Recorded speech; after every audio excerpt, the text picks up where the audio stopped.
What up, chat? Hello, hello. Clean water, Prodigy, Brian, kill me. What up, what up, what up? Afro altruism, Captain Conundrum, Zingius Mage, L. What up, what up, what up, what up, what up, AK? What up, Chili Kitsune? What up, Mask? What up, Game Gang? What up, April? How are you, everybody? How is everybody? VCC, what up? What in the hell is going on? How's everybody? Oh, my mic or my shit's not working. This shit never works, bro. Hello? It's still not working.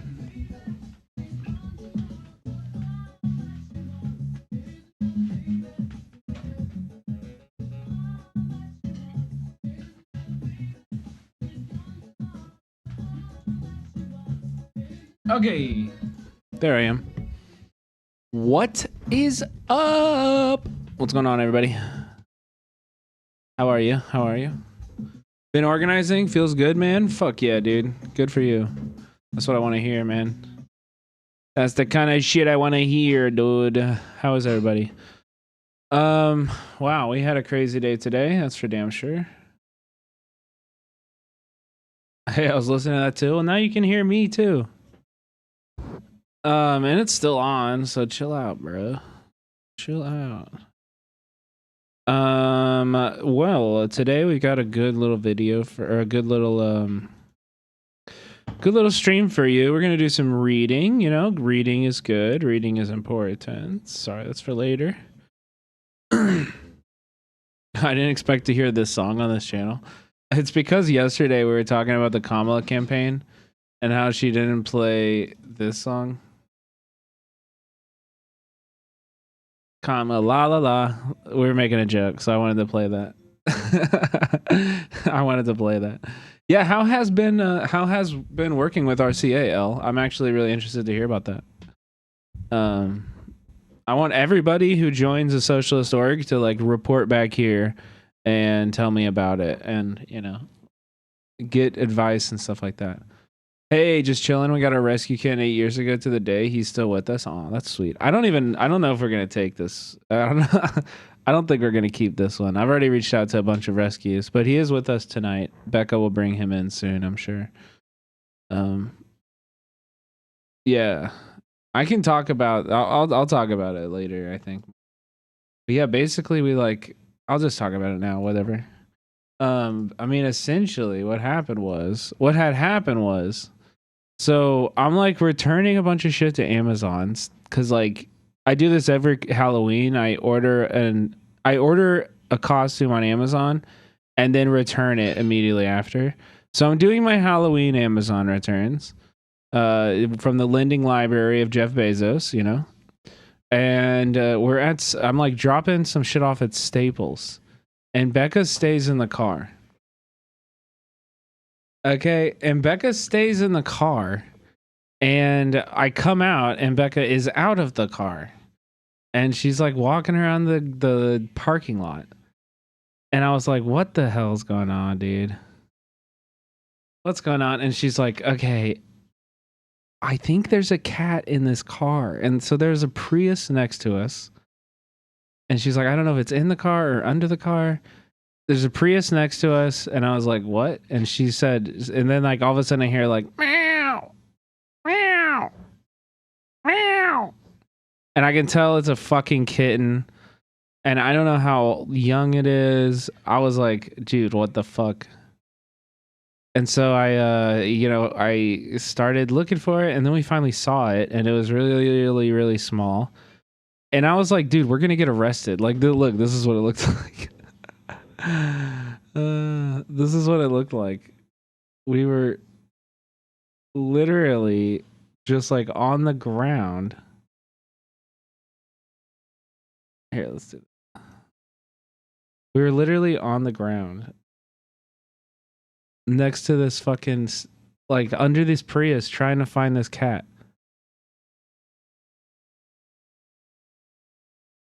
Okay. So we're like under. This is the security guard for the Staples. Which, first off, does Staples need a security guard? Are a lot of people trying to like smash and grab robbery a Staples? But yeah, so we're like basically, dude. I didn't even record the whole process. It was like literally an hour and a half. It was an hour and a half, and like multiple. So like, this is everybody who was like involved in it, except for the security guard because he went inside and was working.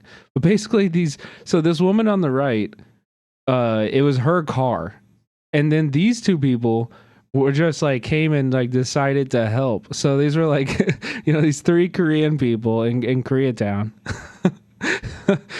Who like are all speaking Korean to each other and like barely none of like these two spoke English but they like definitely preferred to speak Korean, so they're mostly speaking Korean. This woman didn't speak any English at all, and so it was like it was just this ragtag group. By the end of it, we had two jacks.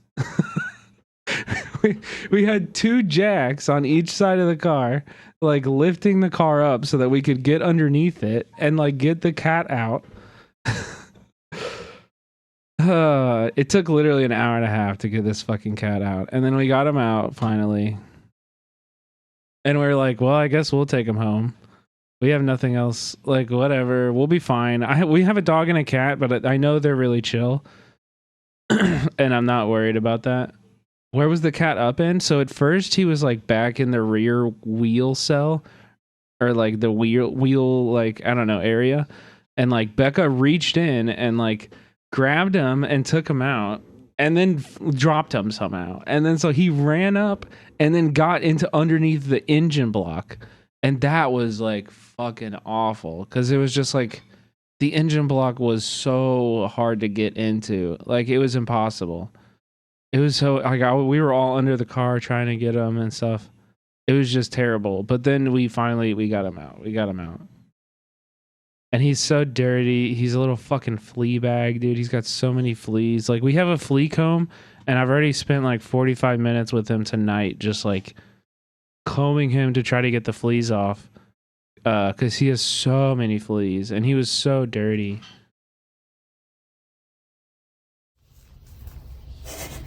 You star. We weighed him to try to figure out how old he is, and he's like 470 grams. I don't know how old he is, but I don't know. I don't think we can keep him. I don't know if we can take care of a kitten right now, especially with the holidays coming up and everything. Like, I don't know if it's possible. I think we need to give him to like a rescue. We rescued the cat that we have, so I already emailed like the rescue that we went through for our cat, and like asked them if they have any capacity for a kitten right now, and like we'll try to find something.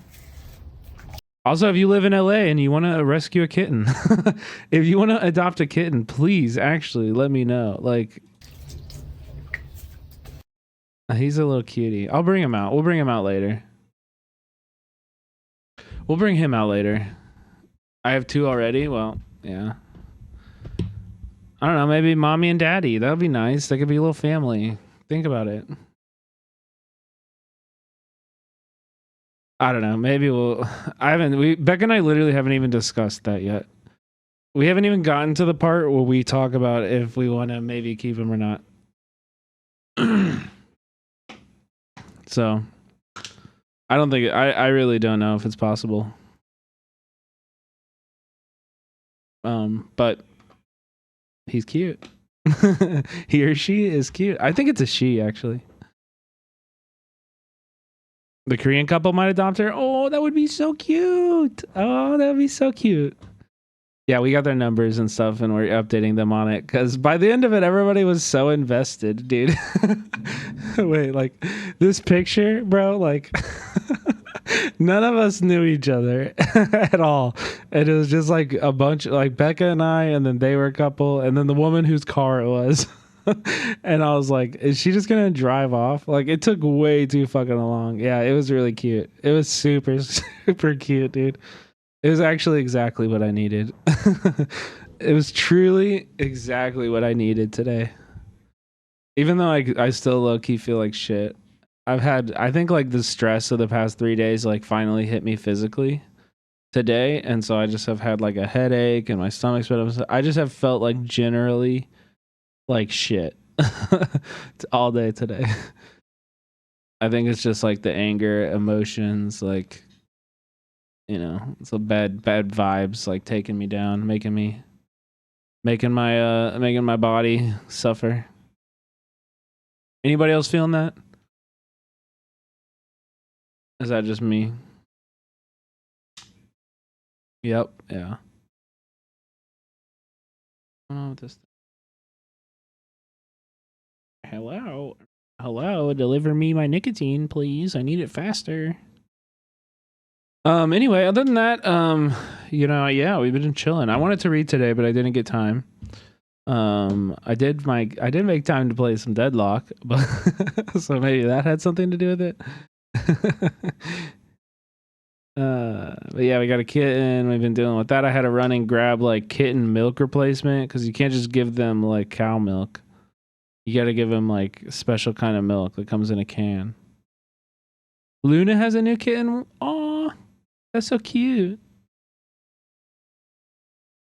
That's so cute. Yeah, so we've technically that would be our third cat because we have an inside cat, Boomer, who hangs out, like is our pet.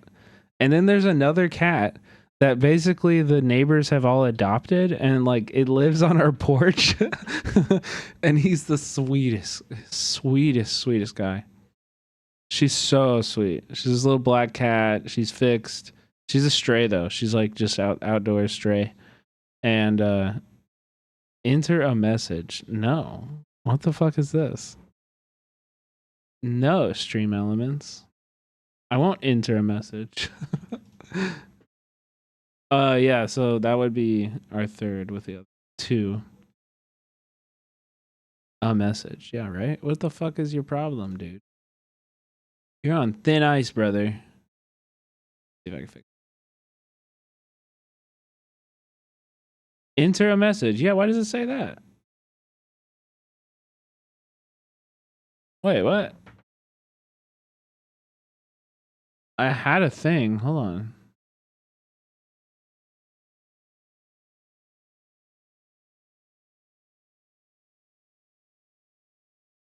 Okay, here. Now. That's the message.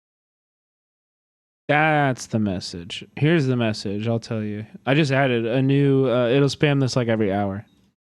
Which, by the way, if you guys are in LA, Chris Rell, who also made the voter guide, put this together. It's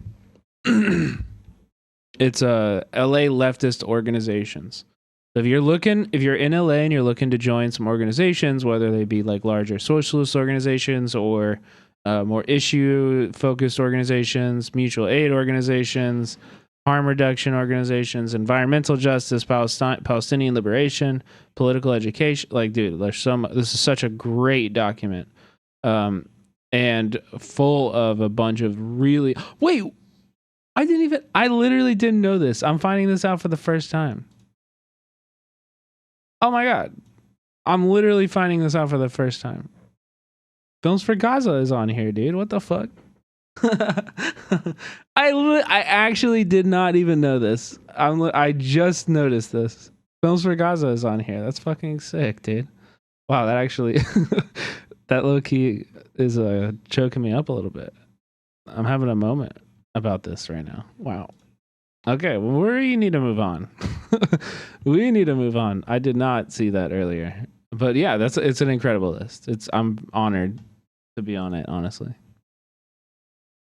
Oh, Becca just sent me this. Look, this is the kitty. Look at him up there in the. He's like, he's up there in the car, dude.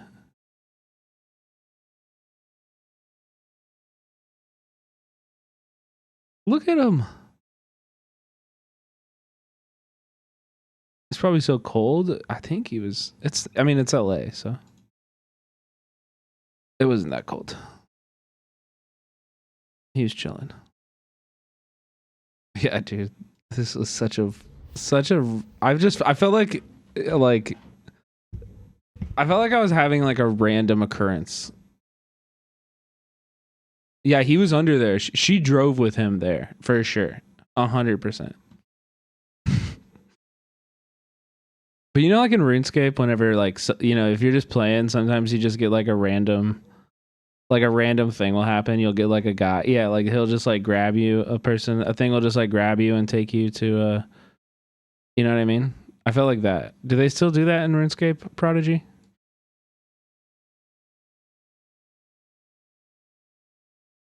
Yeah.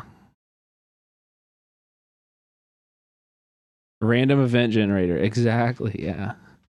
All right, let's jump into it. I don't want to stream too late tonight, to be honest. I maybe got like 3 hours into me. What kind of kitten? I don't even know. We'll bring him out eventually. I gotta keep you around somehow, guys. Okay, let's check out first. Lady Izdahar. Well, today in history. Did you know that today in history? Did Carter get you into RuneScape or something? No, I played RuneScape by myself when I was a kid. A fuckload. Like, I lost like 2 years of my life when I was like 13 years old. The RuneScape. You know? Revolution happened in November. Thanks to Russia's switch from the Julian to the Gregorian calendar, what began on October 25th is now commemorated on November 7th. In 1917, Russia was a land of extremes. 80% of the population were peasants. Oh yeah, it is. It's Denim's birthday. Happy birthday, Denims. And also, chat, please go support the band streamers, including Denims, especially Denims, because it's Denims' birthday. Add these links right here in the chat. Most impoverished, literacy was below 30% across most of the empire, and women had no rights in the workforce. The working class struggled under grueling 10 to 12-hour shifts, while the elite thrived in luxury. Isn't it awesome that, like, the Russian Revolution in 1917 happened because of these grueling labor conditions of 10 to 12-hour shifts, and, like, that's still standard in America? Across like many industries. My industry, if you work on a film set, 12 hours, easy minimum. Ignoring the suffering below. But on October 25th or November 7th, Bolshevik forces took control of Petrograd with astonishing coordination. Led by Lenin, the Soviets, assemblies of workers, peasants, and soldiers, seized power. Oh, you do those in retail, dude? That's crazy. I think I did a 12-hour shift when I worked at Best Buy, but it was like on Black Friday. It was like a Black Friday shift. Marking the beginning of the world's first socialist state. American journalist John Reed, who witnessed these events firsthand, wrote, "The majority of the people are for us. For us are the majority of workers and the oppressed of the whole world. We have justice on our side." 10 Days That Shook the World. Great book, by the way. Really, really, really good book. Our ultimate victory. We should watch the movie sometime. Also, chat, I was thinking for maybe for December we do like instead of watching new movies, I pick 4 of the best movies that we watched all year. You know what I mean? So we can do like a best of the movies we watched this year. Because we watched a movie every week, right? So we do the last 4 can be like the best ones. What do you think about that? We rewatch some of them. I really want to rewatch Punishment Park on stream. Like really bad. Victory is certain. In the US, nearly 38 million people still live in poverty. Women are paid 18% less than men, and literacy rates remain shockingly low. Like in 1917, we're told to accept this world of inequality. So on this November 7th, we honor the revolution and the courage of those who dared to dream of a world beyond capitalism. We should use that spirit and sentiment to fuel our own inspiration and commit to our own fight, so that revolution, this history, can live on and help us today. Yeah, exactly, Kraken. I mean, the community changes and develops, and You know what I mean? That's something I learned recently on Twitch, is that like chatters have a lifespan on your channel, you know? Like there's very few chatters who were in here when I was like a 20 viewer Andy. A lot of them left. A lot of them, and maybe they like uh that smaller like chat atmosphere. And once it got to be like too many people, they left, but you know. It's good. I think it's fine. I mean, I still like my chat a lot. I still think we're doing a good job of steering the community even through as it's growing and changing, and you know, growth is a good thing. Growth is a good thing. What up, Mumblecat? How are you? Good to see you. A victory that has been on the cards ever since Donald Trump. Sorry, yeah, sorry was one of my first. Sorry's an old head. That's a fine opinion to like. That's a fine feeling to have. I feel it too. I'm scared.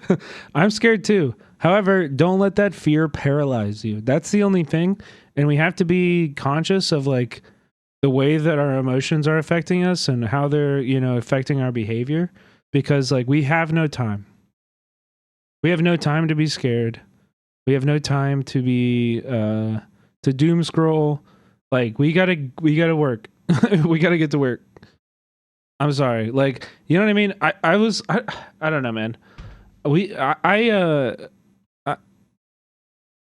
I think like we need to like right now is a moment for us to be humbled. We need humility. We need to look at ourselves. We need to look at our communities. We need to look at the left as a whole. And we need to like really take account and like really analyze the way that we've been behaving in every sense. And like, I don't know. I think I have been maybe too like, I think in some ways, like, I think part of like streaming, right, is like you want to like find things that you are interested in to talk about, and like interested in like things that you can like pontificate on, and like things that get me riled up. That's what I've been looking for, right? And I don't think I do this too often, but I want to be careful of myself, and like we need to be like putting aside our differences right now and like uniting. Like I think we need to have a moment of unity in a big way. In like a big way. Like big way. And like I need to do what I can to like to unite, but also like guide people towards the right solutions, because I think right now a lot of people are struggling to, a lot of people are still like tapped in and like brain broken by electoral politics, and they're like, oh well, like, you know, we just, the best thing to do right now is to analyze why the DNC won, or why the DNC lost, why Kamala lost and stuff. And like I understand that. Listen, we're 2 days out, you know, do that commentary, I don't care. But the truth is, we all know why Kamala lost. It's because she's fucking, you know, she's bought and sold by the $1 billion of dark, and most of it being dark money that was funneled into her campaign. We know this. It's like, it's so obvious. We honestly don't even need to talk about it. It's so obvious we don't need to talk about it. So like, let's all just acknowledge this and move the fuck on, and get into like organizing. Be useful to a community of people, and that's going to look a lot of different ways for a lot of different people. It's not going to look the same for everybody in the chat at all. You're going to have your role to play, you know, and it's going to be specific. Okay.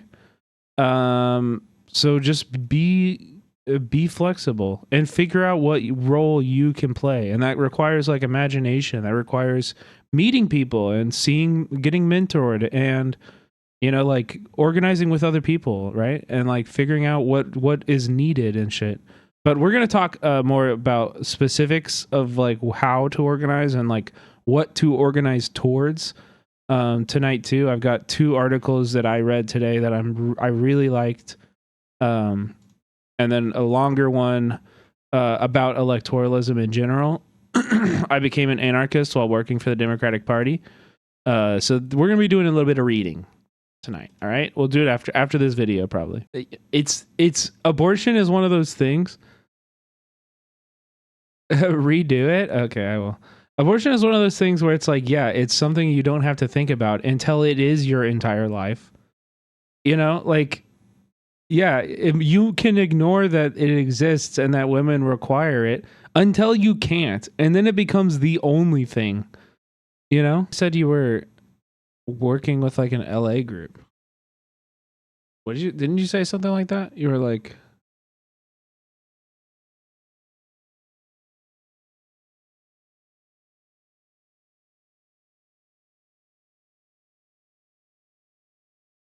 I don't know. I don't remember. Party in Detroit. Wait, so are you in New York or LA?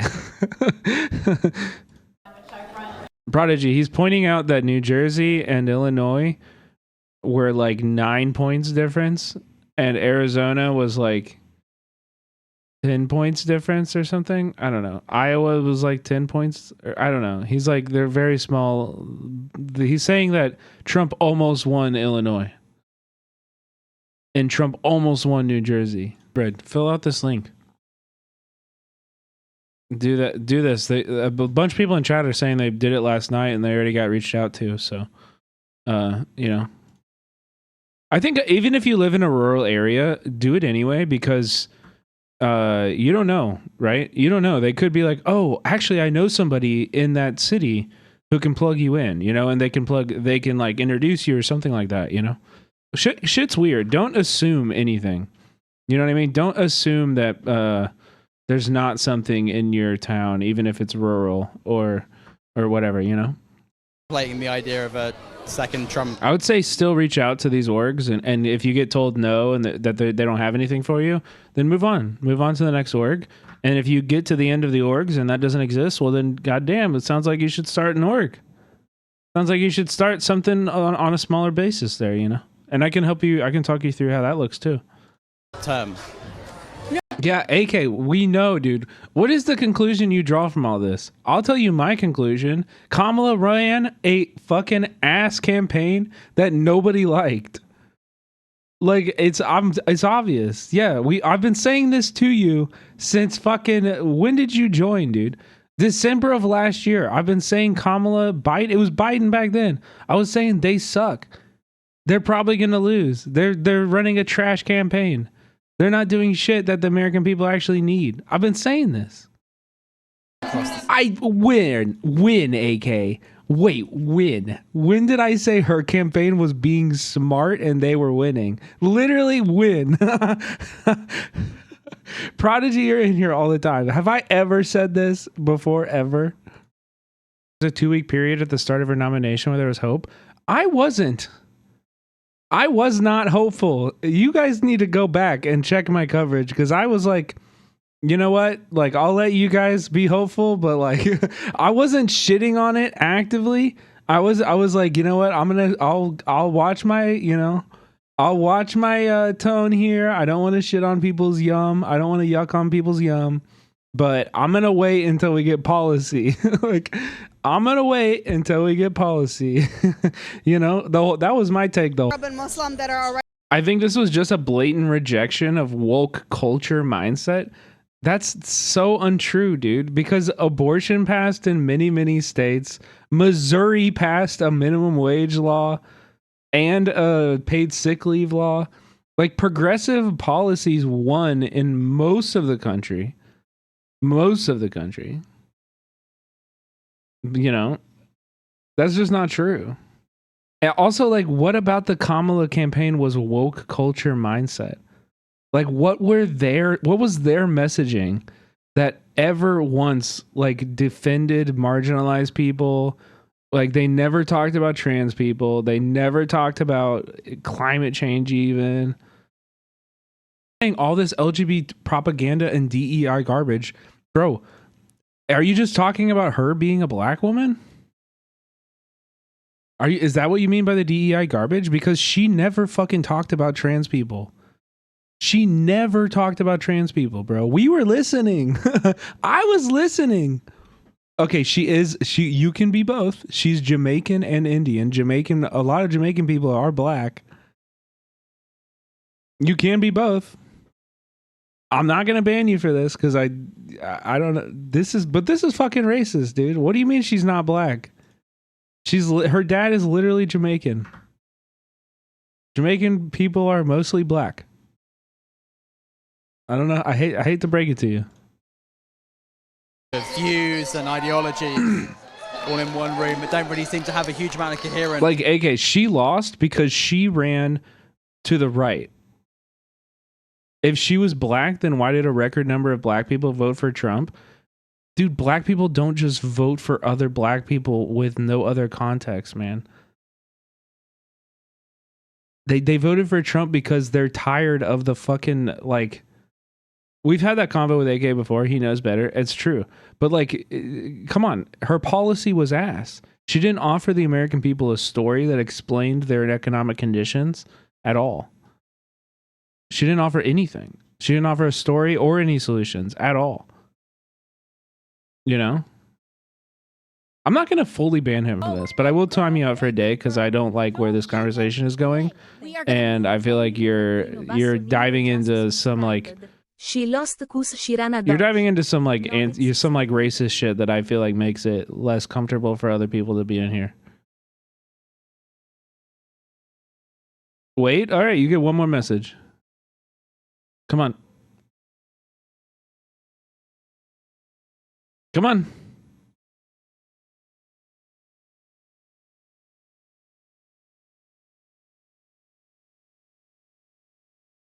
Please, let's not time me out. This is what I mean. We can't be so sensitive. But dude, you're just like, you're generalizing. Like, what if I was like, oh, well, like, dude, I'm not even gonna give you an example. Like, you're generalizing all black people. You're saying she's not black. Like, she says she's black. Her dad is Jamaican. That's like, this is just racist. This is just anti-black racism. And I don't like it. I don't want anti-black racism in my community. You know? So that's why you're going to get a night off. Come back with actual critique. I came to you.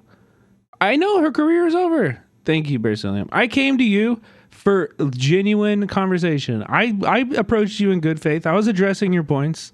And then you pivoted over to racism. Like, why? You should have known that shit's not going to fly here. United behind one man, Donald Trump.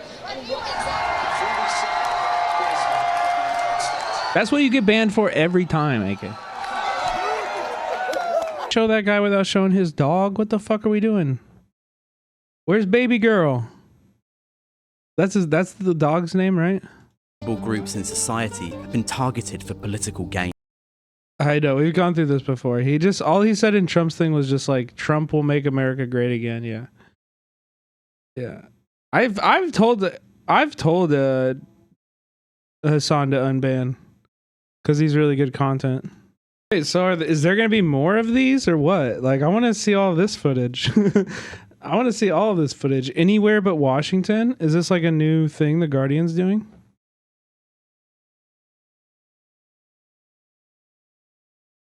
Oh, these look good. There's a bunch out.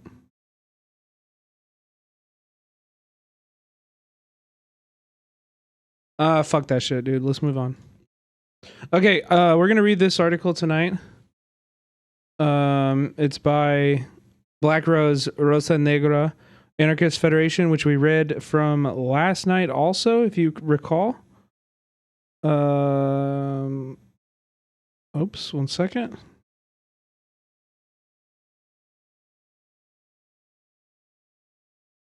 I'm going to give you guys some ADD content on the bottom here.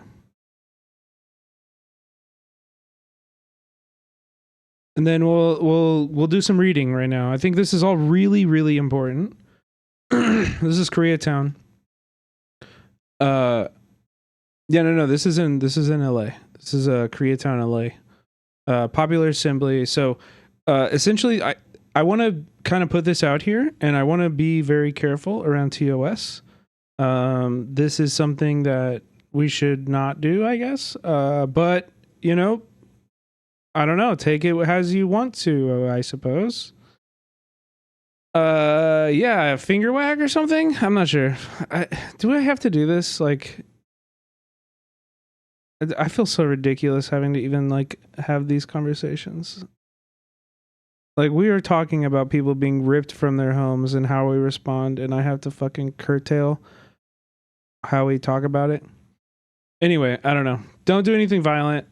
Do everything you do needs to be according to the law, and talk to a lawyer. Talk to a lawyer about whether or not this action would be according to the law. I'm not a lawyer, so I don't know. But don't break the law. That's the rules, okay? Koreatown Popular Assembly, shutting down ICE, building popular power. About 70 activists and community members surrounded and blocked an ICE van. Bro. Yeah, that's an instant ban. About 70 activists and community members surrounded and blocked an ICE van in front of LA's Metropolitan Detention Center in downtown Los Angeles the evening of Thursday, February 15th. The action was called for by the Koreatown Popular Assembly 24 hours prior as an emergency response to reports of ICE detaining over 100 individuals across the country. The mass escalation of raids by ICE are seen as part of the Trump regime's promised targeting of sanctuary cities as punishment for not cooperating with immigration authorities. This is why it is essential to organize a popular response and resistance to targeted raids, which are intended to strike fear in and demobilize immigrant communities. Even the small act of blocking a single van with 2 officers inside shows that it's possible to disrupt ICE's activity in Los Angeles, and organizers are looking to expand this tactic. Koreatown Popular Assembly, Popular Power in Action. We first discussed the Koreatown Popular Assembly in our piece, Koreatown, LA Fights Back on 7/11 ICE Raid, which reported on the group's rapid response network that mobilized together with other groups on January 18th to surround a neighborhood 7-Eleven and prevent ICE from returning to the neighborhood to obtain documents from the store manager. While the managers still met with agents elsewhere, the mobilization successfully prevented ICE from entering the neighborhood as a form of community intimidation. This kind of mobilization is a form of counter-intimidation to ICE and prevents collateral arrests in an increasingly common tactic, Jesus Christ, and prevents collateral arrests, an increasingly common tactic whereby ICE will ostensibly target a specific business or individual, but will question and detain any person they encounter. This is how targeted enforcement by ICE in reality becomes broad sweeps targeting a whole neighborhood, apartment building, or workplace. The response network was formed exactly to address situations like these as a project by the Koreatown Popular Assembly. When the nationwide ICE raids on 7-Eleven happened the week before, members of Rapid Response Network canvassed all the stores in the neighborhood and encountered the Bengali workers who reported the prior raid and requested support. The network canvasses in the neighborhood with flyers in Korean, Spanish, Tagalog, Bengali, and English in the neighborhood. And operates a 24-hour hotline to monitor reports of ICE raids. With over a year of preparation and training, the hotline is staffed with around 30 dispatchers who volunteer to do 2 to 3 4-hour shifts a week. In turn, the network has trained nearly 100 first responders who are registered based on geographic areas and dispatched with text messages via an open source software program. The beginnings of Koreatown Popular Assembly stem from late 2016, when shortly after Trump's election, the National Day of Labor Organizing Network, a network of nonprofit organizations, called for neighborhood-based assemblies. But the Los Angeles-based NGOs lacked a clear vision of how to make these work or become something meaningful, but also didn't exert control over the direction. Of the 5 or 6 assemblies across the city, all of them died out.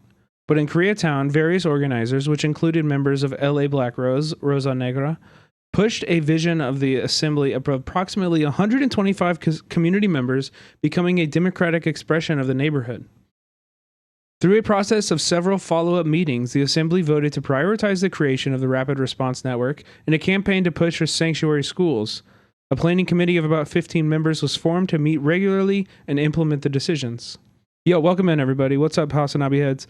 We are reading an article about Koreatown Popular Assembly, who was very successful in actively stopping deportations as they were happening in Los Angeles. I am not a lawyer, but the TOS requires me to remind you never to break the law, never to do anything that would harm anybody.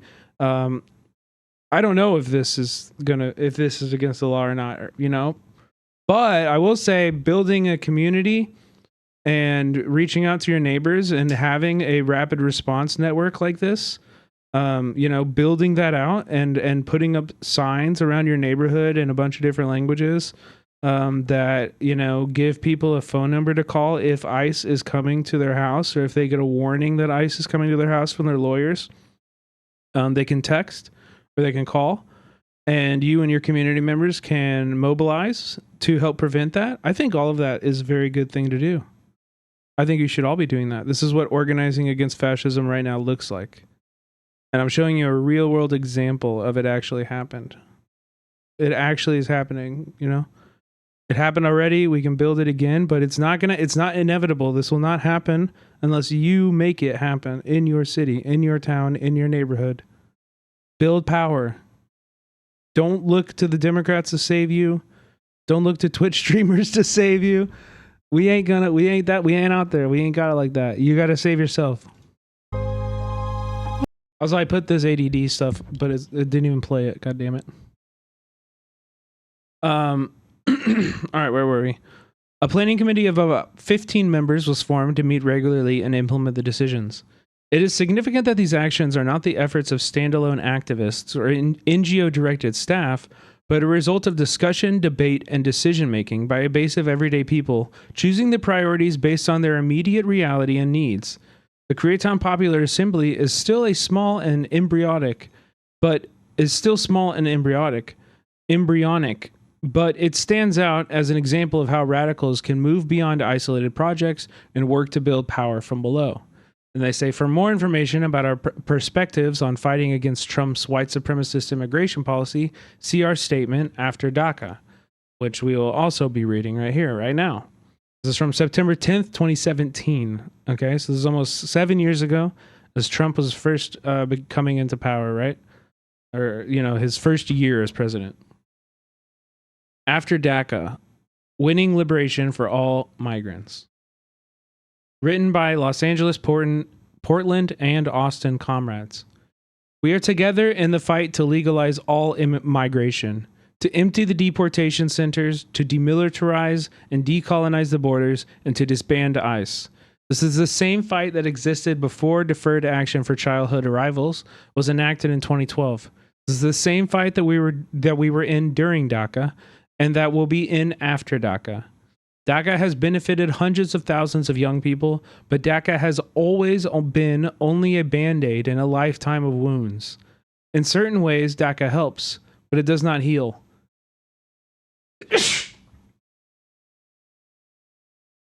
Though we would never turn down a band-aid when it will improve the lives of some, I'm still about to sneeze, bro. Holy shit.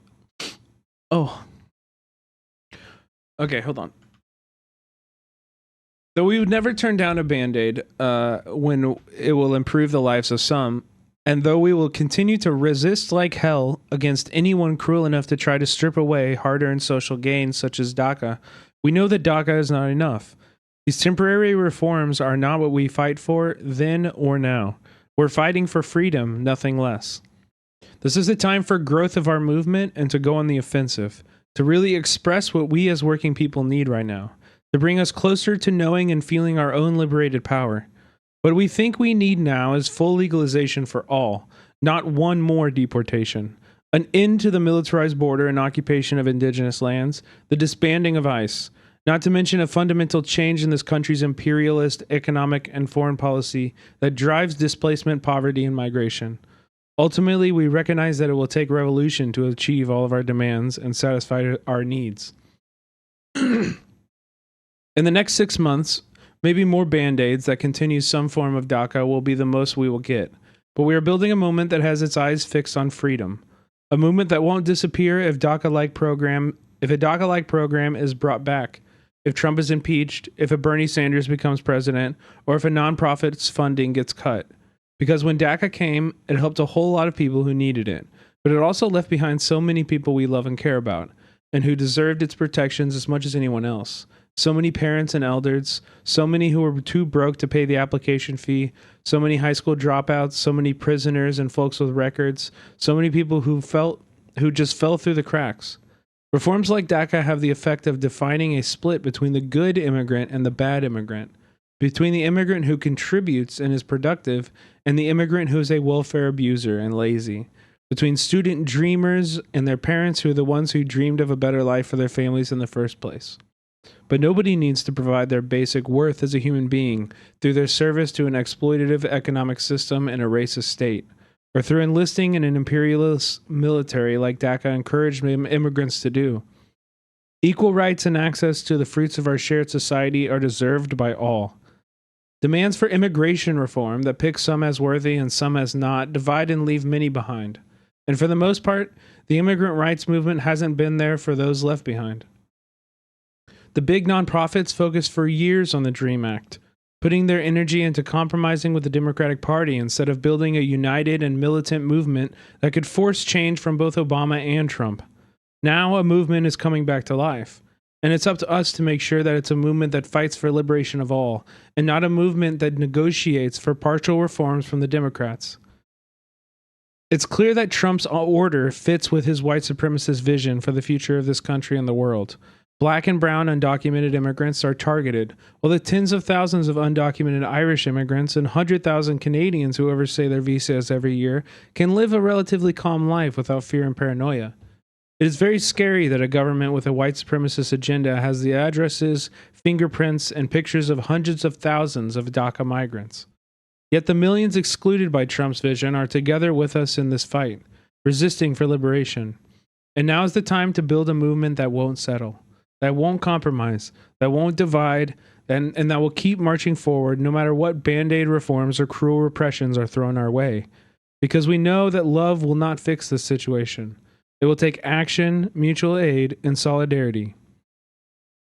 We've won before and we will win again. We know our victories are often temporary, like with DACA or Arpaio, but that is precisely what we can never rest. That's precisely why we can never rest or settle. Now is the time to focus on what we really need to win our freedom and keep fighting. That's right. And I want everybody to look at this. I want these images of DHS and ICE vans being surrounded by protesters, unable to leave, unable to deport. I want you to dream of this. I want you to imagine this. Keeping our revolutionary imagination is critical in this moment. Can you imagine yourself at this? What is the role that you play? Can you imagine yourself organizing something like this? Can you imagine yourself fielding phone calls or doing a dispatcher shift? You know, where you could get a call at any moment and need to mobilize the people around you. Can you imagine just joining an organization that is doing this? Can you imagine just being on call, getting a text, and going out of your house to protect people? This is what we like. This is what we need to be building, and we need to be building it strong, and we need to be building it safely, using Signal. You know, protecting our identities and having operation security.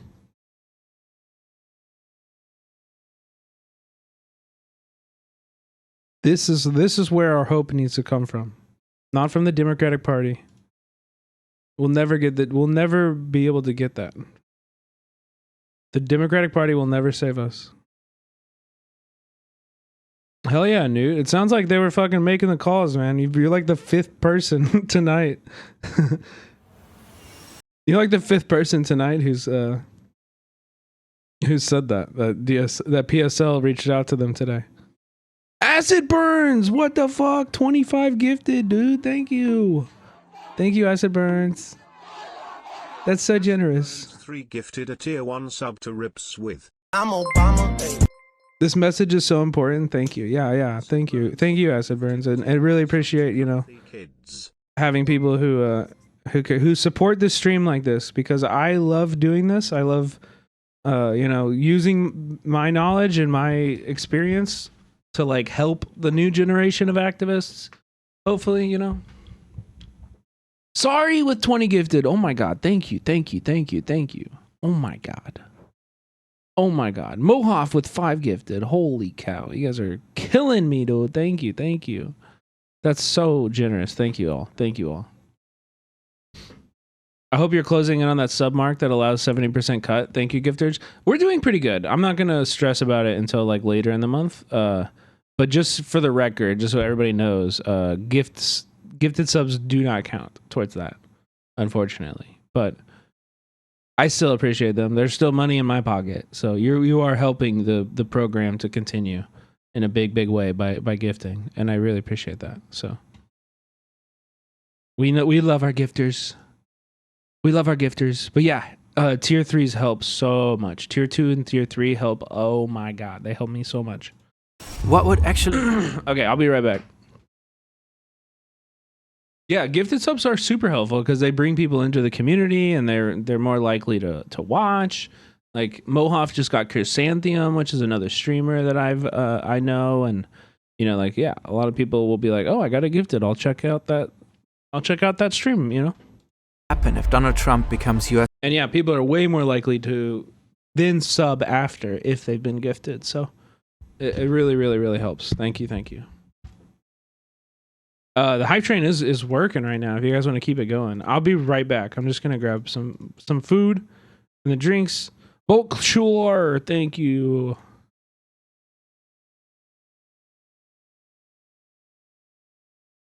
I don't know why usually if somebody gifts like 10, it does Emilio face. Thank you for 5 gifted.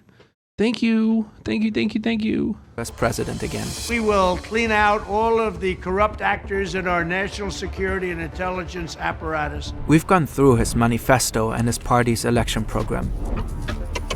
We've analyzed his interviews and countless campaign speeches. For those who have been wronged and betrayed, I am your retribution. He says, "You're not going to be a dictator, are you?" I said, no, other than day one. We're closing the border and we're drilling. And we took a look at the controversial Project 2025. What's all that really about? Project 25 has absolutely nothing to do with me. One thing is certain.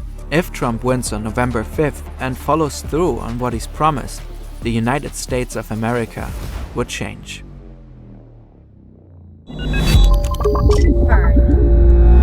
Let's get this out the way. We're Gen Z YouTubers, take a guess what our political stance is.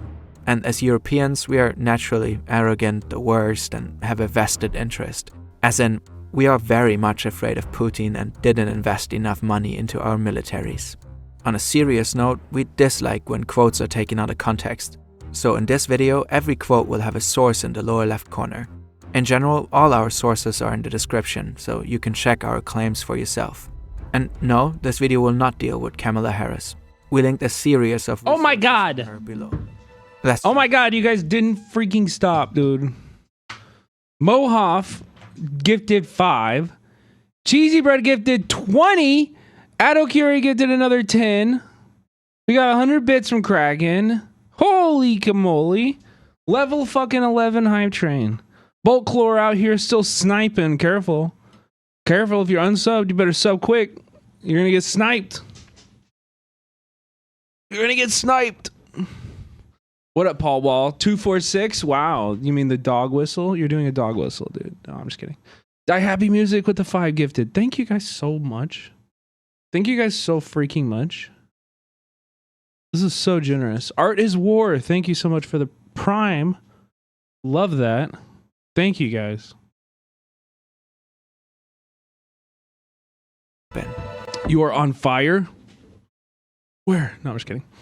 Cheesy Bread with the gifted the Poo Poo Sama. We love Poo Poo Sama in this chat. Maurish, thank you for gifting. Thank you. January 20, 2025, Washington, D.C. Donald Trump is sworn in as the 47th President of the United States. So help me God. So help me God. Congratulations, Mr. President. In this fictional scenario, Kraken, thank you for the 131 bits.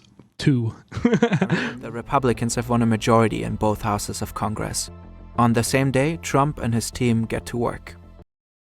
Here's my plan to Sailing Storms, thank you for the 100 bits. dismantle the deep state and reclaim our democracy from Washington corruption once and for all. First, I will immediately reissue my 2020 executive order restoring Cheesy Bread, thank you for the Jupiter Moon. Thank you for gifting to Jupiter Moon. the president's authority to remove rogue bureaucrats, and I will wield that power very aggressively. In one of his first acts in office, he signs Executive Order Schedule F, which allows him to transfer or fire government officials as he sees fit. It's common for new presidents to replace up to 4,000 political appointees, such as diplomats, when they take office. But most civil servants Mohoff, thank you for the gifted. have permanent jobs and enjoy special protections. Not in this case. Trump could theoretically fire up to 50,000 civil servants in his first days in office and replace them with new ones. Insiders told the magazine Axios that positions in the Department of Justice, the State Department, and FBI could be particularly targeted. As we completely overhaul the Federal Department of Justice and FBI, we will also launch sweeping civil rights investigations into Marxist local district attorneys. Trump is also focusing Marxist district attorneys? What could he mean by that? B. Homs, thank you so much for the sub. Level fucking 12, dude. Paul Wall. 277 bits. Thank you, thank you, thank you. on the courts. He wants to appoint 100 federal attorneys to investigate. New fucking hype train record. That's crazy. District attorneys. They will be the 100 most ferocious legal warriors against. I wish Trump didn't know the word Marxist. Like, I'm being so fucking for real. I wish he didn't know the word Marxists. Crime and communist corruption that this country has ever seen. District attorneys are among the most powerful people in the legal system. They investigate and prosecute crimes at the state level. It was also a district attorney who opened one of the cases against Trump, resulting in his conviction for covering up hush money payments. In contrast, US attorneys investigate suspects who break federal laws. For instance, they prosecute criminals who use stolen online identities to order goods, and for presidents to appoint new US attorneys, but to order 100 federal prosecutors to investigate directly against district attorneys would be unique. Since Trump's presidency, the Supreme Court has had a clear conservative majority. Trump appointed 3 of the 9 justices. Recently, the court decided that the US president has absolute immunity for core constitutional powers and at least presumptive immunity for official presidential. He's talking about DAs letting BLM protesters off easy or whatever. Well, yep. That would be one thing he could go after them for. I think more specifically, when in that quote, he's probably talking about fucking like Fannie Willis and like all the people who are bringing cases against him. He's talking about petty retribution over anything else, you know. Official acts. Article 2 of the US Constitution defines official acts broadly. The president needs some form of flexibility in order to govern it. Oh yeah, he's literally just talking about Kamala. He's just talking about Kamala. It's his new archetype. He's like, Kamala's dad is a Marxist, and that makes her a Marxist DA. It's passed down genetically. A lower court is now examining which acts are official and which are private.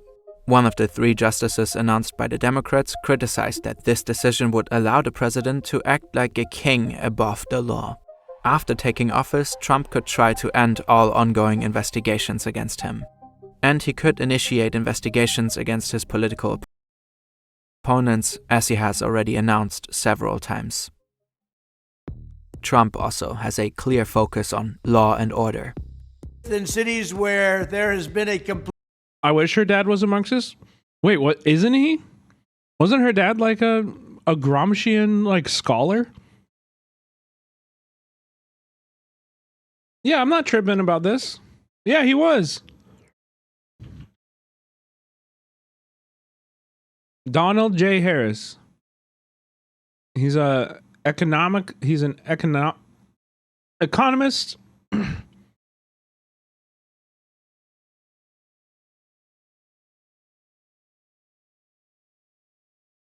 Yeah, he is a Marxist. Pete Buttigieg too. Yeah, I think the Gramscian was Pete Buttigieg's dad. Pete Buttigieg's dad was an economist, or was the Gramscian, like, historical scholar. This guy was just like a Marxist economist. Complete breakdown of law and order, where the fundamental right of our citizens are being intolerably. Yeah. Also, I didn't even realize that Donald J. Harris. That is her dad's name. Violated. I will not hesitate to send in federal assets, including the National Guard, until safety is restored. The key element here is a more than 200-year-old law that governs the use of the US military in times of unrest, the Insurrection Act. Back in 2020, Trump wanted to use the National Guard to suppress the protests after the murder of George Floyd, but his military leadership stopped him. Trump later expressed regret and said he wouldn't hesitate to do so in the future. Next, let's take a look at a few possible policies Trump could enact. Agenda 47 is Trump's manifesto for this election. Most of his ideas can also be found in the 2024 Republican Party platform. Yeah, thank you guys so much, dude. That is an insane 103 gifted subs, 1,000 biddies. That's fucking crazy. Thank you guys so much for the love. It really means so much. It really, really, really does. We are focusing on selected items because it's challenging to interpret some of Trump's quotes. As soon as I take the oath of office, we will begin the largest deportation operation in the history of our country. This is Trump's core promise. He talks about arresting and deporting, in his words, illegal immigrants. It's estimated that around 11 million people live in the US without official permission. Of these, 80% have been in the country for more than 10 years. These people would have to leave the state. Listen to that. 80% of undocumented people have been in the country for more than 10 years. These other people will be ripping out of their homes and putting on a plane to go to a country that they haven't been to in 10 years. States. Trump has promised to close the Mexican border completely. These are our neighbors. And he still wants to build a border wall. On day one of the Trump presidency, I'm restoring the travel ban, suspending refugee admissions, and keeping terrorists the hell out of our country. This travel ban targets countries with mainly Muslim populations. At the same time, Trump wants to bring Christian prayer back into schools. Fifth, we will support bringing back prayer to our schools. Many Republicans have criticized that. When has there been prayer in schools? What? What do you mean bringing it back? When did they do that? Education in Washington for introducing more progressive or woke content into school curricula. That's why they want to abolish the Department of Education and give control of education policy to the states. Trump has announced similar plans. He wants to target topics such as transgender ideology and critical race theory. Schools would lose funding if they include these or other. 11 million is so many people. Yeah, well, Trump, if you listen to Trump, he says 20. Trump says there's 20 million. So do with that what you will, you know? Also, like, I feel like it's impossible to deport logistically. Like, it's insane. I hope I'm not wrong. Well, I mean, Hitler also tried to do mass deportations. Like, that was his first plan with the Jewish people. You know? Inappropriate topics. What counts as inappropriate content is left fairly. He wants to get rid of them because of how they will vote in 2028. Bro, they can't vote. They can't vote. What do you mean? They ain't voting. Undefined. He also wants only teachers. If they had gotten citizenship, how the fuck are they getting citizenship? With patriotic values to be hired. He has not clarified what he means by patriotic values or how he plans to enforce this. No serious country should be telling its children that they were born with the wrong gender, a concept that was never heard of in all of human history. Nobody's ever heard True. of this, what's happening today. Trump So true. Nobody has ever heard of this. wants to remove the diverse gender option In all of human history, nobody has ever heard of transness. Just so ahistoric. Just so just not true. Just lies. Just lying. Just hateful lies. from US passports, allowing only male and female options. My cutting-edge trade agenda will revitalize our economy by once again putting America first. We will quickly become a manufacturing powerhouse like the world has never seen before. Trump's America First approach aims to boost US industries and reduce the trade deficit. He suggested setting a minimum 10% tariff on all imports, with tariffs on Chinese imports potentially rising to over 60%. This has received a lot of criticism. We can recommend this video on why economists generally don't like Trump's tariff plan.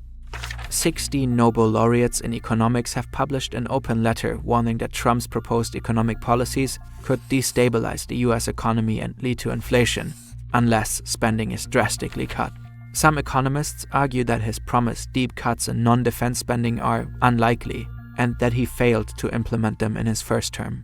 A study by the Peterson Institute for International Economics found that Trump's trade and tax proposals would mostly help very wealthy people and especially hurt low and middle-income Americans. The study calculated that a typical middle-class household could expect to spend an additional $1,700 per year. Trump wants to cancel the climate protection policies implemented by the previous administration.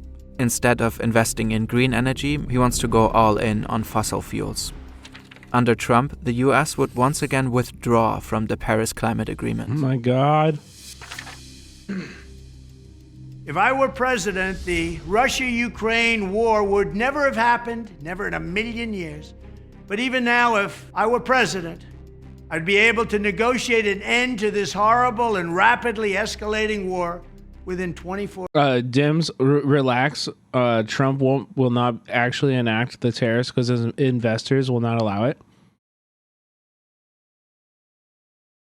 You think he listens to them? I think that's cope. I think if he needs to pay to build, 20 million migrant detention centers or detention beds, he's gonna do that. 4 hours. Trump has said several times that he could end the war in Ukraine in one day. He has and also his warmongering, right? We really don't know exactly how he's going to behave on the international scale in a time of war like this. Right? The idea of him fully investing and going deep into a war with Iran and needing to pay for that, all of this stuff could require tariffs. And obviously, yeah, the American people are going to be the people paying for it. We're going to be fucked. But I can see it happening. It's not specified how he intends to accomplish it. Even if taken as hyperbole, it's doubtful this could happen in Ukraine's favor. In an interview with the British Times, he said that financial and military aid would play a major role. Sources close to Trump told the Washington Post that he may be considering ceding some of the occupied Ukrainian territory to Russia. As Europeans, we feel compelled to emphasize that our military leaders broadly agree that Putin's regime is imperialist and expansionist. Yeah, I mean, I understand. I think for Trump, the tariffs and the economic policy is very low on his list. And for him, it's get rid of immigrants. Everything is just mass. I think mass deportation is going to be initiative number one. And that's going to require a lot of other tertiary initiatives to be able to afford it, to be able to justify it to the American people, to be able to execute it, all of that stuff. Tariffs could be a part of that. It is committing horrendous war crimes in Ukraine. If you would like to learn about them, you can find a series of links in our sources. They are undeniable and well documented. In short, Russia wants to establish a new world. Yo, stop giving a shit. Thank you so much. What was that? 10? Let's go, dude. Thank you, bro. Welcome in. Order and threatens peace on the entire continent if left unchecked. And indeed, Europe does need to strengthen its military capabilities significantly in any scenario. At this point, we need to discuss Project 2025. What is it? Does Trump know about it? And would it impact his potential presidency? Yes, he knows about it. The most Yeah, what are we talking? Of course he knows about it. important part of Project 2025 is a 920-page manifesto that came out in 2023. It's called the Mandate for Leadership. It contains detailed proposals for the next Republican president. Behind the project is the Heritage Foundation, a powerful conservative think tank backed by more than 100 organizations. According to CNN, 140 former Trump staffers are involved in Project 2025, including 31 of the 38 authors. This is a great group, and they're going to lay the groundwork and detail plans for exactly what our movement will do. A key part of the project is a plan for... Like, dude, why didn't they put this? God, dude, the Democrats ran such a bad campaign. Trump's first 180 days in office. Its contents are secret to prevent Trump's opponents from preparing. But some information has leaked. This is Russell Vought, one of the key figures behind the project and a close Trump ally. I want to thank Russ for doing an incredible job. He was secretly... Wait, Sunrise. Do the people who will get deported pay tax? Yes. They pay taxes right now. They pay sales tax. They pay income tax. Like, yeah. They have jobs. Like, the undocumented people have jobs. Like, they all work. They get a paycheck, you know? Recorded by journalists posing as relatives of a major conservative donor. I think you have to rehabilitate Christian nationalism. He says his organization is working on hundreds of new executive orders and regulations. Yeah, right. No, is to help. Sign. We've watched videos of economists talking about that part of it too, right? And again, Trump says 20 million. So like losing 20 million people to the American government would be a drop in GDP of like a very significant amount. It'd be like 10%, 15% drop in the GDP. Replace government officials. For this, the project has already selected and trained tens of thousands of candidates. Trump's team would just have to scroll through a database and pick. You can still apply on their website to possibly join the next Trump administration. But most importantly, Project 2025 wants to bring many currently independent agencies directly under Trump's control. 80% of my time is working on the plans of what's necessary to take control of these bureaucracies, and we are working doggedly on that, whether it's destroying their agency's notion of independence, they're independent from the... There's a little over 24 million naturalized citizens in the U.S. So these are people who are not born here. Is what you're saying? People who are not born here but are now citizens. Yeah, I mean Trump has threatened to go after them, so I can't even give you hope on that end. You know, President. He has threatened that. He has said that. Project 2025 supports a maximalist version of the unitary executive theory. It wants the president to have complete control over the executive branch. This could undermine independent agencies and weaken checks and balances. When the project was made public, good luck, Maurish. Criticism. Project 2025. It's a blueprint for a radical far-right takeover. Project 2025 includes a massive overhaul to the federal government as we know it. As the criticism grew, Trump began to distance himself. Let me ask you about Project 2025. I know nothing about it. Project 25 has such a lie. Absolutely nothing to do with me. And then they read some of the things, and they are extreme. I mean, they're seriously extreme. But I don't know anything about it. I don't want to know anything about it. In stark contrast, this is what Russell Vought said behind closed. And the Democrats were just like, okay. Like the Democrats were just like, oh, well, all right then. And remember, the Democrats could have been running ads detailing what they're planning to do, and then playing this video. Involved in Project 2025, including 31 Not this video. 38 authors. But this quote here of him at the Heritage Foundation talking about the Heritage Foundation. It's a great group, and they're going to lay the groundwork and detail plans for exactly what our movement will do. A key. Like, what are we talking about? That should have been in every fucking ad across every swing state. Himself. Let me ask you about Project 2025. Nothing. I know nothing about it. Project 25 has absolutely nothing to do with me. And then they read some of the things, and they are extreme. I mean, they're seriously extreme. But I don't know anything about it. I don't want to know anything about it.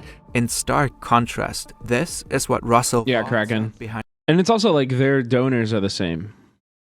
The same people that funneled all that ghost money, $1 billion of ghost money into the Kamala campaign, are also funding the Heritage Foundation, are also funding Trump. You know, that's really why there's so little difference in their politics. Behind closed doors. He's been at our organization. He's raised money for our organization. He's blessed it from the, I remember walking into our last day in office and told him what I was going to do. So he's very supportive of what we do. The Heritage Foundation. I mean, they're capitalists, right? Stop giving a shit. They're capitalists. So it's dark money, so you're never going to know. But like, yeah, that's how the capitalists work. And Trump ran in 2016. It was like the biggest mic drop moment of the 2016 primaries when Donald Trump stood on a stage with a fuckload of Republicans and said, I know how corrupt you are. Listen, it's the donors who decide everything. And I know because I have been that. I have been a donor. I know you guys are all paid, and I did it to the other side too, And yeah, in general, all capitalists, even liberal capitalists, they have the same material relationship to us, right? Like, they're not going to do something nice for us out of altruism. You know what I mean? Like, they're operating on their desire for their money to go up. It's not it's not like an altruistic thing. Suspended its policy work on Project 2025. However, just days before, Russell Vought said in private that they were still working. They're just hedging their bets, right? They're hedging their bets, and they're like, well, we can do both. And whoever wins, we're still gonna get what we want. 180 days. He called it Phase 2. In this phase, he explained, they're preparing executive orders and agency reorganizations. The goal is to implement Trump's agenda as quickly and effectively as possible, should he win. Again, it's unclear how much, if any, of Project 2025's agenda Trump would actually implement. While the team behind it has clear ties to him, he distances himself from it after all. In light of this, let's cautiously entertain some of Project 2025's proposals for a minute. Pornography should be outlawed. The people who produce and distribute it should be imprisoned.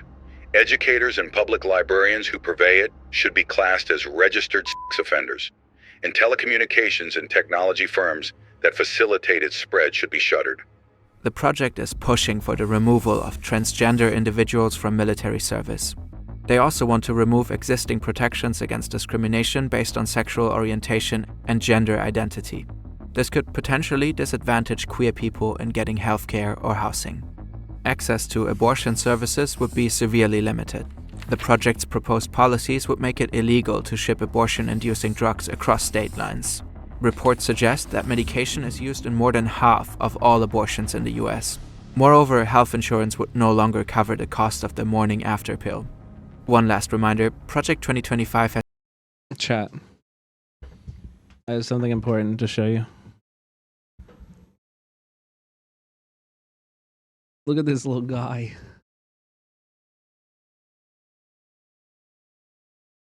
Look at him. Look at him. We pulled him out of the engine block of a Prius in the parking lot of a Staples today. Look at him. Does anybody want a cat? Anybody live in LA and can take care of a cat?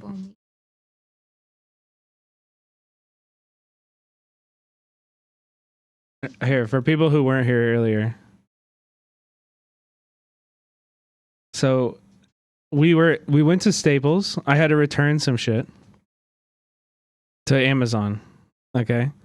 And Becca, I go in to return the shit. I come back out and Becca is like out of the car and is like around this Prius. This is not our car. Okay. And I was like, what's going on? And she said, there's a cat. I can hear a kitten meowing underneath the car. And I was like, what the fuck? Huh? And then I heard it and I was like, oh my God. So we spent like an hour and a half, if not more. Like, here, let me find the Discord thing. So we spent like an hour and a half, if not more, trying to get under this car. And he's like, look, he's like wedged up inside of the fucking car. No, it wasn't our car. It was not our car. It was just some random person's car. And so I was like, oh my gosh. So we're like on the ground. Like all of our clothes are so dirty, which by the way, we need to put those in the dryer. And we like, the woman like had to have she literally drove there with the kitten in the car. Like, and he's like a stray, like, you know what I mean? And so we just heard him screaming and then we found him. And then like, so, but literally it took us an hour and a half. We had to put jacks on both sides of the car and like jack it up so that we could get underneath the car and like reach in and like coax him out. It took so fucking long, but it was awesome because like this couple came over and were hanging out and like helped us with it. This is the woman whose car it was. It was so cool. Yeah, this is the woman on the right here. This is the woman whose car it was. And like we just, you know, it's literally like dark in this picture. Yeah, she spoke no English at all. She spoke only Korean. This couple, their English was like, you know, not great, but we were all communicating. Yeah. And then we got him home. And we washed him up. We gave him a bath. He's still a little flea bag, but he's doing much better. He looks a lot better already, honestly.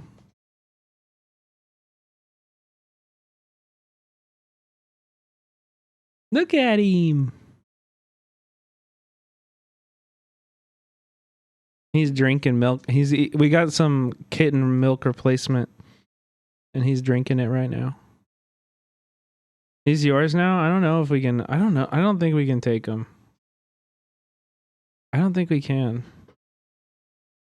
Yeah, our dog is obsessed.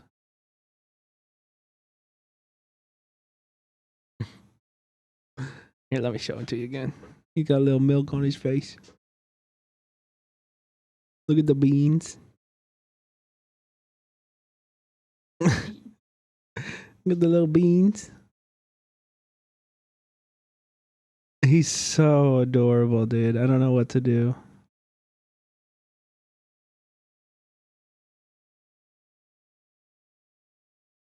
He's so freaking cute, dude. How can you not keep that little guy? Well, we already have one cat and a dog. And we're not made of money, and I just don't. Also, like the holidays are coming up. I'm trying to like go back to see my family. I don't know. I already reached out to some shelters to see if they had any capacity to take him in. Oh, he's on the keyboard. He's doing keyboard cat stuff. He's literally typing on the keyboard. Oh my god. Licking his lips and shit. I know. I felt bad because I interrupted him while he was eating. Yeah. He's so fucking cute. He's so fucking cute, chat. Oh my god. What if mutual aid and the cat became Chat's cat? Well, how are you going to take care of him? That's like when you get a dog and you're like, it's the 3-year-old kid's dog. It's like, what the fuck is he doing to take care of this? You know what I mean? Malrish, thank you for the gifted sub. Marxism is CIA. Malrish gifted a tier 1 sub to Stoker and broke. We give you money to fund the cat. Oh. You think that's all it is, huh? I mean, hey, it won't hurt. We're still undecided, so throw all your money and I'll take it into consideration. You know what I mean?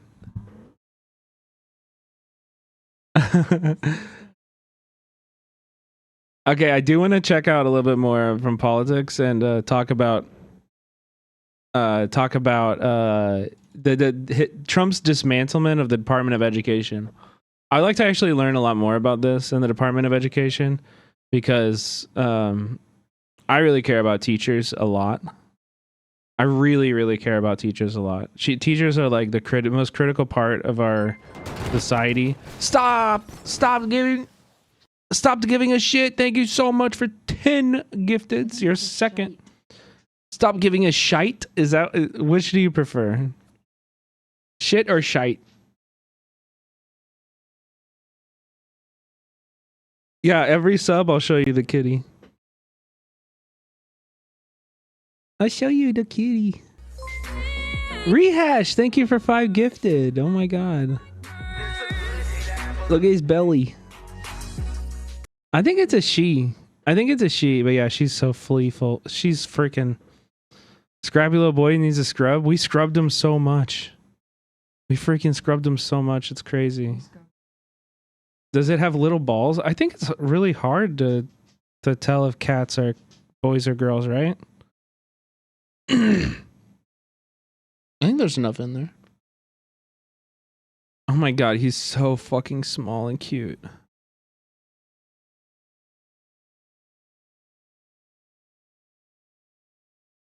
Oh my god.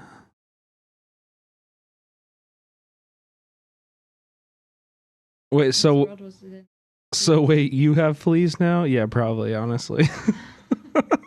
It wouldn't be the first time though, because like I said, we have a dog and a cat and a stray cat that lives on our porch, and we pet all the time. You know what I mean? So, wait, what is this? Yeah, fleas are whatever. We'll have to get our pets defleed a different time. Male genitals will look circular in shape. Between the anus and the genitals will be excess and fur tissue where the testicles will form. A female's genitals will be closer to the anus and will look like a straight line or a teardrop.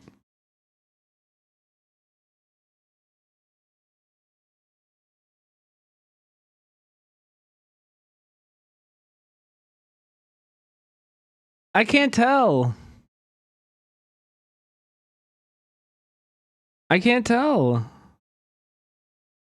Show us the butt? No, not sure. Becca said no. Becca said no.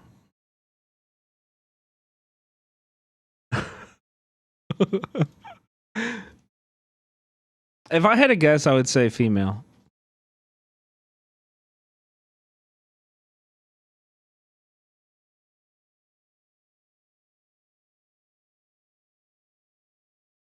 I have no idea.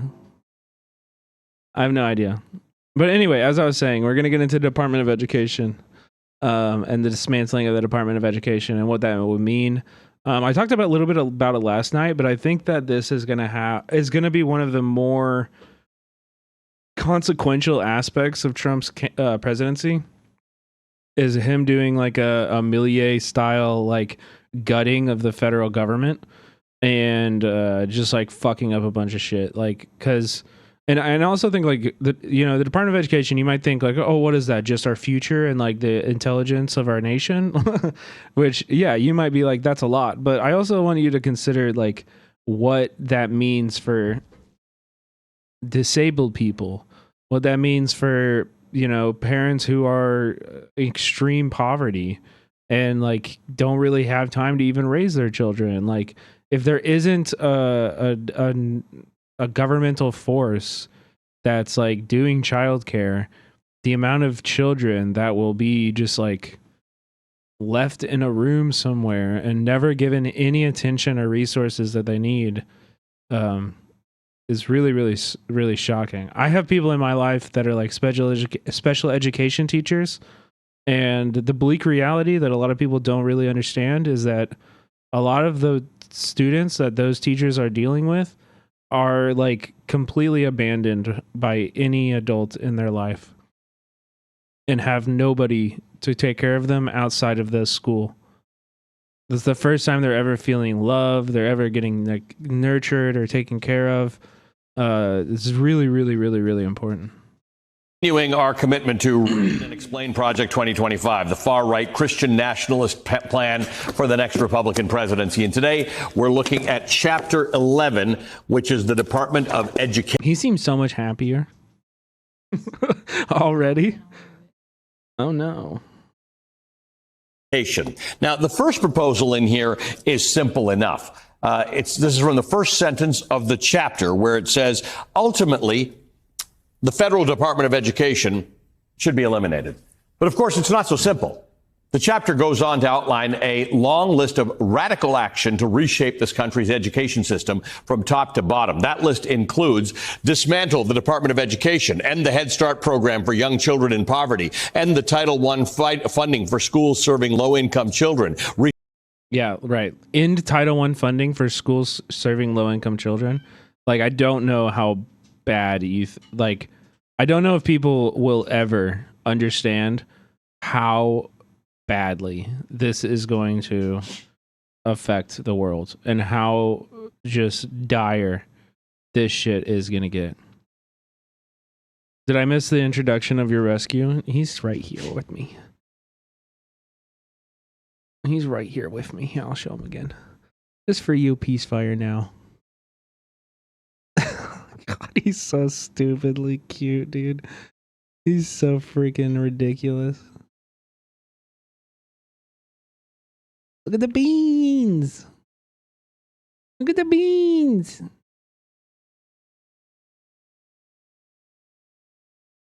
Okay, I'm done picking you up right now, Katie. LGBTQ plus students. Undercut federal capacity to enforce civil rights law, reduce federal funding for students with disabilities, and remove guardrails designed to ensure that these children are adequately served by schools. Privatize the federal student loan portfolio. And I actually heard back from the rescue already. They said, thank you for spending the time to help the kitten. If you could answer a few questions, can you let me know if we'd be able to provide any assistance? What part of Los Angeles did you find the kitten in? Is it friendly? Could you send us pictures and a video of the kitten? Yes. End student loan forgiveness and promote I would include the universal private school choice. 470 something grams. Let's talk about that last one. Tell them to open the stream. Yeah, sorry, no video. They mean by universal private school choice. What it means is that vouchers designed to help families pay for private school. Yeah, he's small. Don't want their kids in public school. On the very first page of the chapter on education, the author calls out Arizona's school choice voucher model as the model for the rest of the country to follow. So let's take a look at that Arizona voucher program. The state promised families in the program an average of $7,000 a year to spend on the private school of their choosing or other non-public options, which include homeschooling, tutoring, or charter schools. But the Arizona Center for Investigative Reporting found that roughly 60% of vouchers were going to students whose whose families were already paying for private school education, meaning that taxpayer dollars are actually subsidizing private school education for families that can already afford it while siphoning money out of the public school system. Yeah, like that's the problem with that, by the way. I don't have a problem with like a family. Like this is like essentially like child tax credit. Like I have no problem with child tax credit. I don't care. I think like a lot of these programs should not be means tested. We should just like give people, you know, the money that they need, right? But whenever you're taking money away from public schools and giving them to private schools like this, which is exactly what this will do, it's incredibly, incredibly harmful. Like a strong public school system is critical. Quote, Arizona has taken hundreds of millions in new spending for kids who were already attending private schools, a trend that contributed to a $1 billion plus budget deficit this year. Plus, A recent analysis by the Hechinger Report found that of the Arizona schools that posted their tuition rates publicly, nearly all of them raised their tuition the same year that those vouchers. I was homeschooled until 9th grade as a trans girl in a bigoted, abusive house. It hits me in my fucking core. Oh man, that's rough. How was it when you ended up going to a public school though? Because I think a lot of the thing about like school systems is, you know, learning to socialize, learning to be like in community with people, learning to like, you know, you're learning to like not be I don't know, you're learning to like negotiate social situations and navigate social situations with your classmates. I can't imagine how stressful that would be to have to like learn all of that for the first time in the 9th grade. That must have been so fucking hard for you. I grew up gay, and both my husband and I think that public schools saved our lives. Yeah. I thought public school was really important. I mean, it made me who I am. Yeah, I went to public school like my whole life. Vouchers became available, making the schools far more expensive than what's actually covered by the vouchers. That means that many low-income families were left with thousands of dollars in tuition that they suddenly had to cover themselves with no notice. So-called school choice programs also appear to... Yeah, I mean, social anxiety is so... That's like... that's so understandable why, right? Like, that's so understandable why. And to be fair, a lot of kids who grow up in schools have social anxiety too. I'm sure a shitload of them in the chat here right now. You know, it's not a silver bullet for that stuff. However, you know, finding a good group of friends, learning how to make friends, learning who are your friends, like all of these things are that are things that and lessons that you learn and are critically important. That I learned at public school. Disproportionately benefit, and not in the classroom, just by like being in proximity with a bunch of other people. Religious schools. What a shock, right? According to the Washington Post, an analysis of voucher programs, 87% of Arizona's voucher money went to religious schools. While Arizona has the nation's most expansive voucher program, 10 other states have similar programs. 17 more states have smaller voucher systems. The same Washington Post analysis found that in those 28 states that provide public funding for private school vouchers, the vast majority of the money... What did you say? What did you say? Oh my God, look at the dog. Say it again. Say it again, little kitty.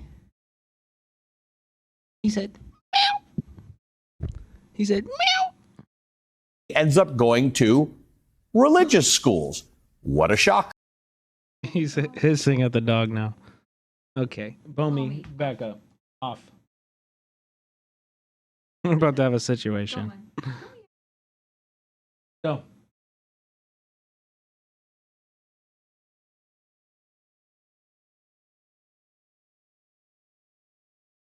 Which translates to billions of dollars in public education funding being lost. In some states, as much as 98% of voucher funding goes to religious schools. So, to recap, Arizona gave students in the school choice program roughly $7,000 each, made up of funding that used to go to public schools in order to allow them to choose their own non-public option. But the voucher doesn't cover the full amount of tuition at those schools, so families who already pay for tuition get a tuition break, while families who can't pay the tuition are forced back into public schools, where they're now receiving even fewer resources. Plus, students with special needs are no longer guaranteed spots because non-public schools don't have to admit them. Beyond privatizing schools and eliminating most of the protections for disadvantaged students, Project 2025 also seeks to take on the so-called woke agenda in education. Woke is all through this document, by the way. And what is it? Is it defined anywhere in the document? Is it ever defined? What do they even mean by woke? Like, what is that? Even though regular people don't use that expression. As Heritage Foundation President Kevin Roberts puts so clearly in his foreword, quote, the noxious tenets of critical race theory and gender ideology should be excised from curricula in every public school in the country, end quote. As ever, Project 2025 clearly seeks to increase rights and access for certain people while removing protections for other people. The chapter on education specifically calls to eliminate protections for trans and non-binary students, maintaining the far-right trend of attacking transgender people. It also recommends putting the Department of Education's Office of Civil Rights, which was established under the Civil Rights Act in order to ensure that schools and programs that receive federal funding comply with civil rights laws, under the control of the Department of Justice. But you may recall from our earlier reporting on Project 2025 that it wants to put the DOJ under more direct presidential control, which means that under Project 2025, the Office of Civil Rights in the Education Department would likely fall under direct presidential influence. So yes, if you have money to spend and children with no special needs and no learning differences, and you live in an urban area, you may have more choice for your child under Project 2025. But for students with special needs, options are increasingly limited for even well-resourced families. Families report being turned away from private schools, religious schools, and even special ed-focused charter schools because ultimately, under voucher systems, it's the schools that have the power to choose their students, not the other way around. Our Department of Education was designed specifically to ensure that all children in this country have equal access to quality education. I agree. That doesn't always come to pass, but that's the point of the exercise. The Project 2025 aims to... There you go, chat. Also, look at this. Oh, mute the audio from my phone. Thank you. The dog. The dog. The cat.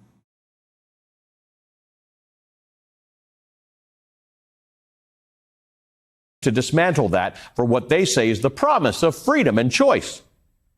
Freedom and choice for who? Before the break, we told you about Project 2025's plan to dismantle the Department of Education, including a series of policy proposals that take away funding and protections from the most vulnerable students in the country, particularly low-income students and students with disabilities. Joining me now is Randy Weingarten, the president of the American Federation of Teachers, the largest teachers union in the country. Randy, thanks for being here. There's a lot. Project 2025 is a mess. It's a hot mess. It's a disorganized thing. So it's hard to kind of organize the thoughts and translate it into normal people speak. But we've tried to do that. And I want to just get your take on that. What have we missed anything, or is there something else in there that you want to bring up to our audience? First off, Ali, you would get an A++++ if you were in my AP Gov course, because you said it. I mean, it was brilliant the way in which you just rolled it out in very plain English. But let me try to say it this way.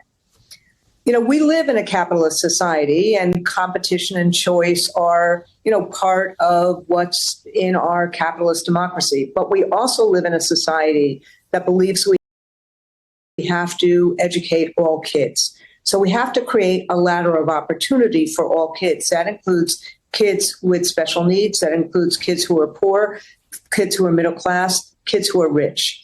And what Project 2025 does is it basically takes that ladder of opportunity and it crashes and burns it.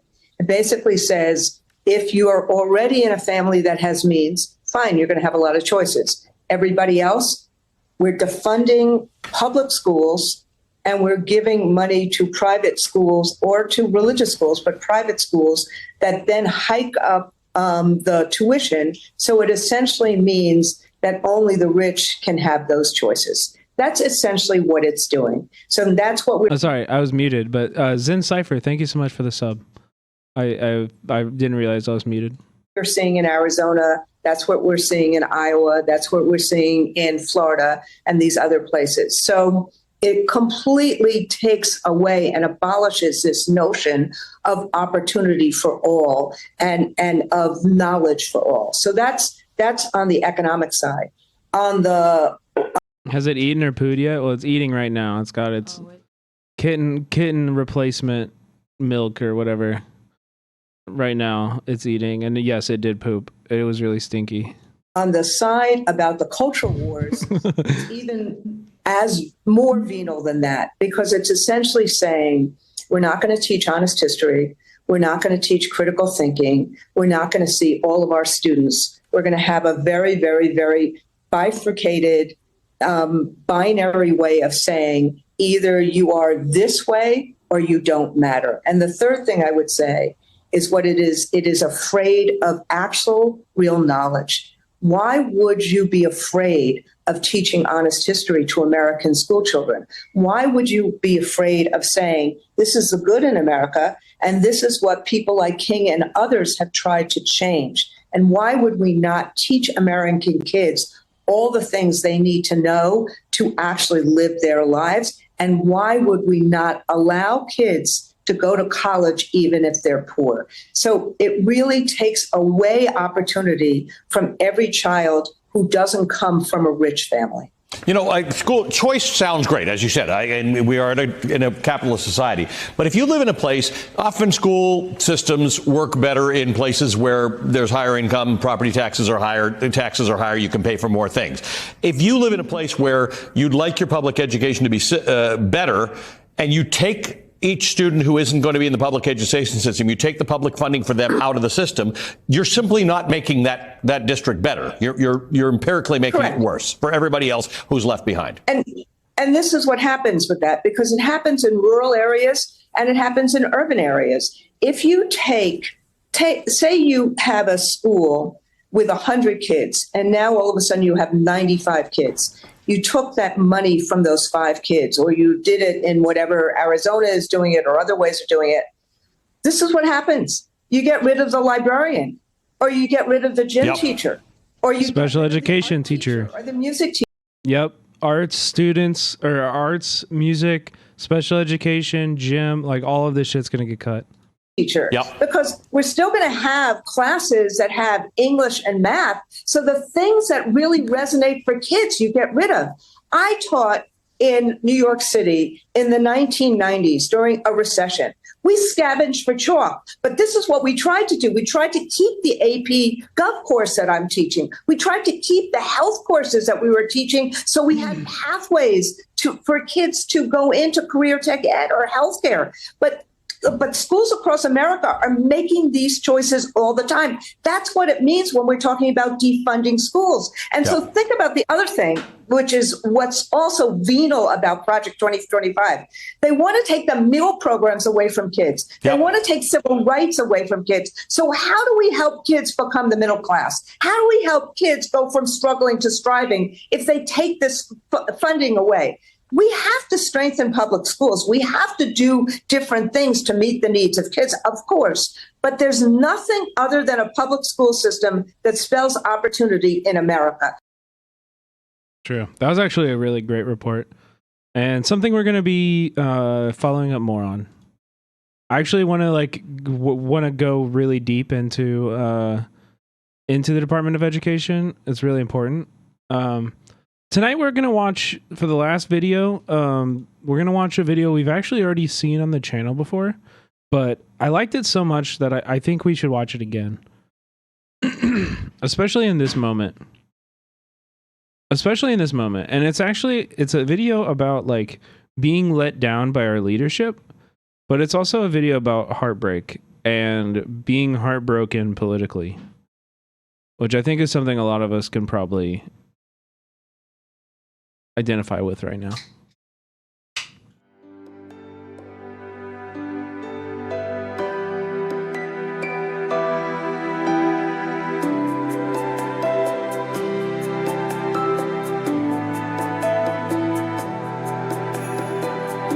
This is by That Dang Dad, who you guys, if you don't know, you should really all be following.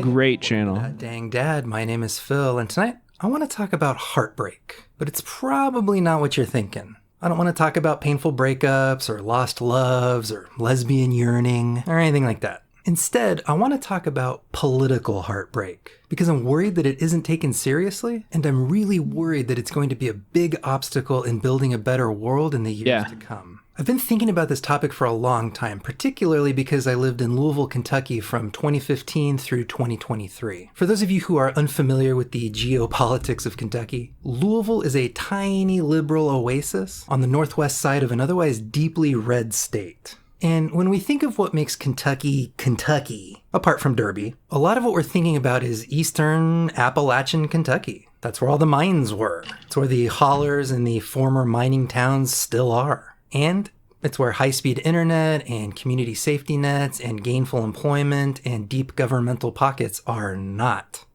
Eastern Kentucky is a gateway to Appalachia, a region of the United States that is iconic for how badly its residents have been abused, ignored, and exploited. I talked about this in a video last year about coal country and AI. All you need to know is that from the 1880s to the 1950s, coal was the dominant source of energy in the United States, and Appalachia was chock full of that sweet, sweet carbon candy. For many decades, coal companies sent men and boys into dark holes with cut-rate safety features to retrieve that coal via grueling labor that left miners' lungs black with sediment and their muscles and joints permanently damaged from exertion. The coal companies used automation and MTR to strip everything they could from the land, exclude local workers as much as possible, and bring the profits back out of the state.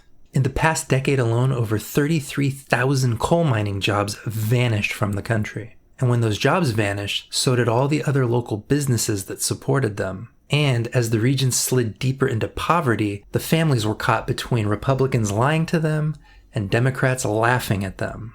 Then, in a cruel twist of fate, the carbon released from decades of coal burning warmed the planet, caused increased storm activity and increased rainfall in the area, and the mountaintop removal process so badly damaged the landscape that those storms now bring catastrophic flooding to a region already suffering from underfunded infrastructure. Same story with Asheville.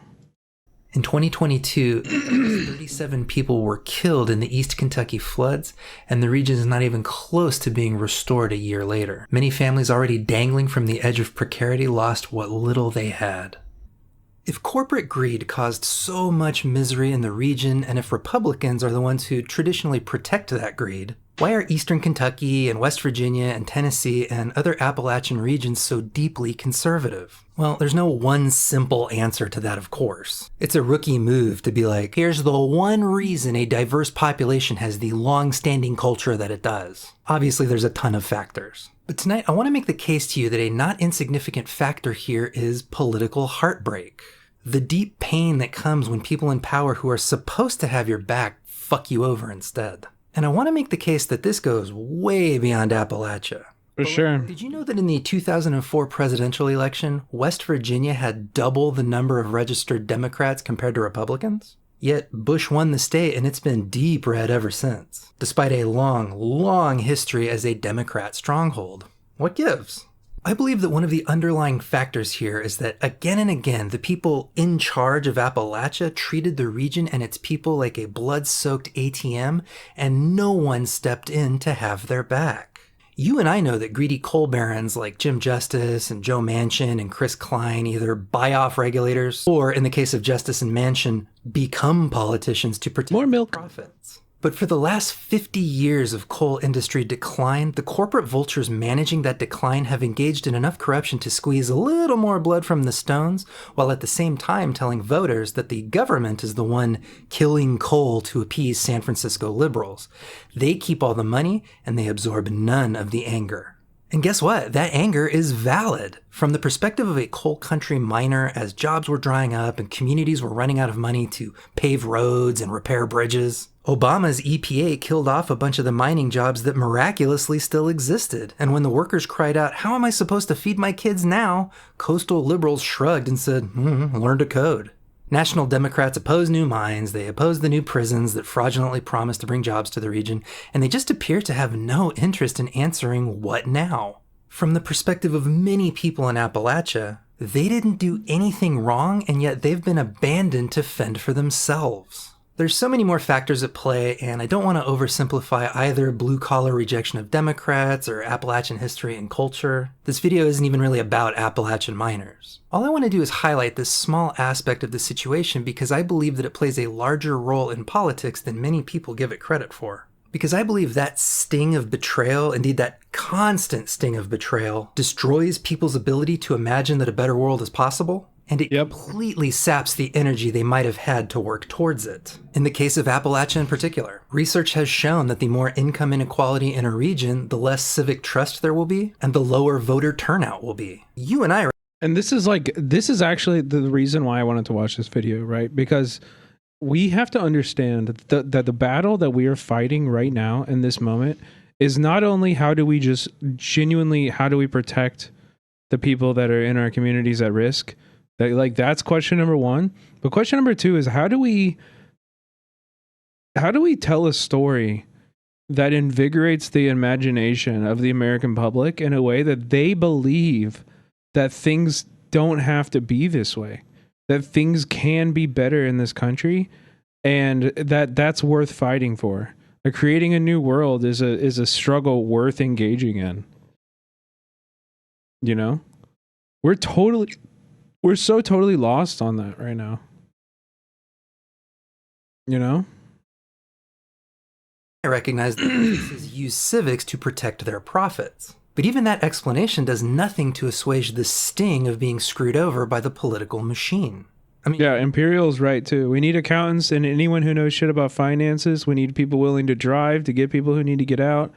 We need botanists and yeah, we need all of that stuff. It's not just like, you know, breaking a window. Like there's a lot of things that go into organizing that are boring, like, you know, work that you can do and that you should be doing and helping out. There are many different things that we need to do. Many different aspects of this. You're getting a little close to the edge there, kitty cat. Let's move you back a little bit. Let's move you back a little bit. We expect businesses to be cold and ruthless, but the government is supposed to protect those of us who followed all the rules. And when it doesn't, people feel really alienated from politics and really resentful of those in the halls of power. And for many people in coal country and the South and the Great Plains, particularly those struggling against poverty and abjection, Democrats are the party of the government. And it doesn't matter if their analysis misses the mark, because for many, that's just how it feels. You know what? Let me start over and talk about this in a different way. Let's talk about creationism. Just stick with me, it'll make sense. When I was a good little church kid, I was also really into learning about science and technology. And the pastors I grew up with were very clear in the pulpit. Evolution was an evil ideology that not only disrespected the God of creation, but it had also been debunked and had no scientific basis. And it's not like a pastor would just lie in front of the church or repeat untrue facts that he hadn't researched. That's inconceivable. So I started repeating those claims to my less churchy friends. This quote, it's a verse from the Bible, James 3:1, but I think about this all the time.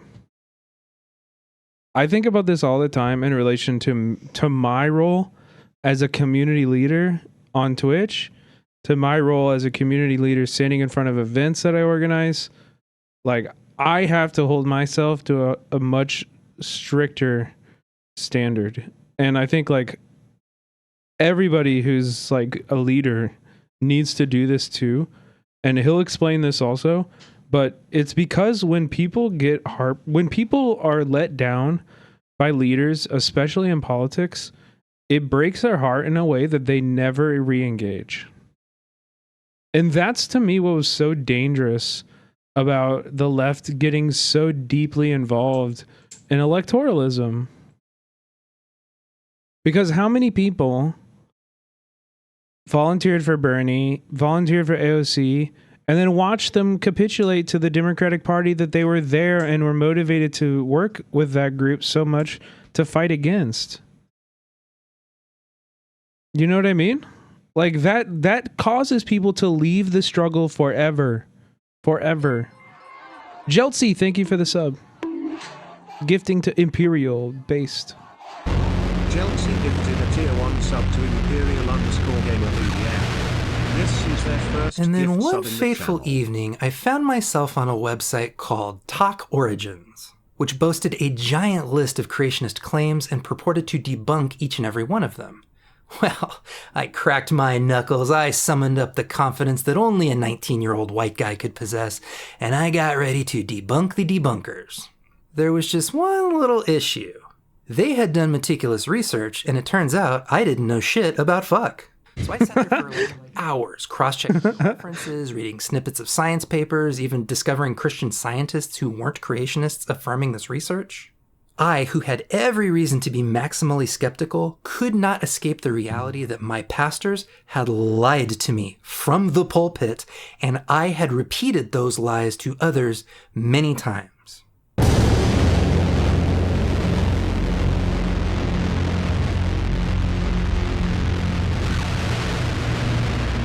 Folks, that really stung. I was so angry and so humiliated. It completely shattered my trust in Christendom broadly, and while I didn't jump ship until much later, that betrayal paved the way for me to eventually walk away from the faith entirely. Not because of creationism or evolution in and of themselves, but because if Christianity could amplify liars and cranks so easily and for so long, it meant God either couldn't or wouldn't protect his flock from liars. And I knew I could never again just relax and be a good little follower. I would always be wondering whether any given pastor or teacher was working an angle. And God apparently didn't seem to care. If you were an internet atheist type in the early 2000s, you might be tempted to see this as a triumph of facts and logic over some rube who still believed in his magic sky daddy. And while well-researched information lit the spark, it wasn't facts and logic that was fueling the fire that consumed my faith. It was an emotion. The emotion of heartbreak.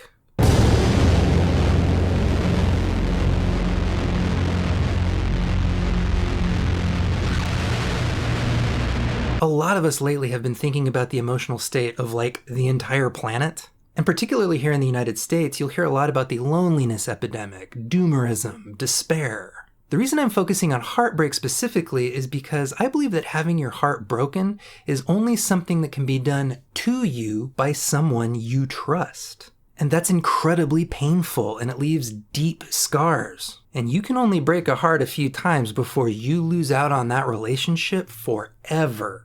I've been thinking about this because everywhere I look, tucked behind loneliness, or leaning over by despair, or underneath the pile of insecurity, I see heartbreak. And if you're somebody with good politics who's been nodding along to this so far, let me hit you with this. We're breaking hearts too, baby.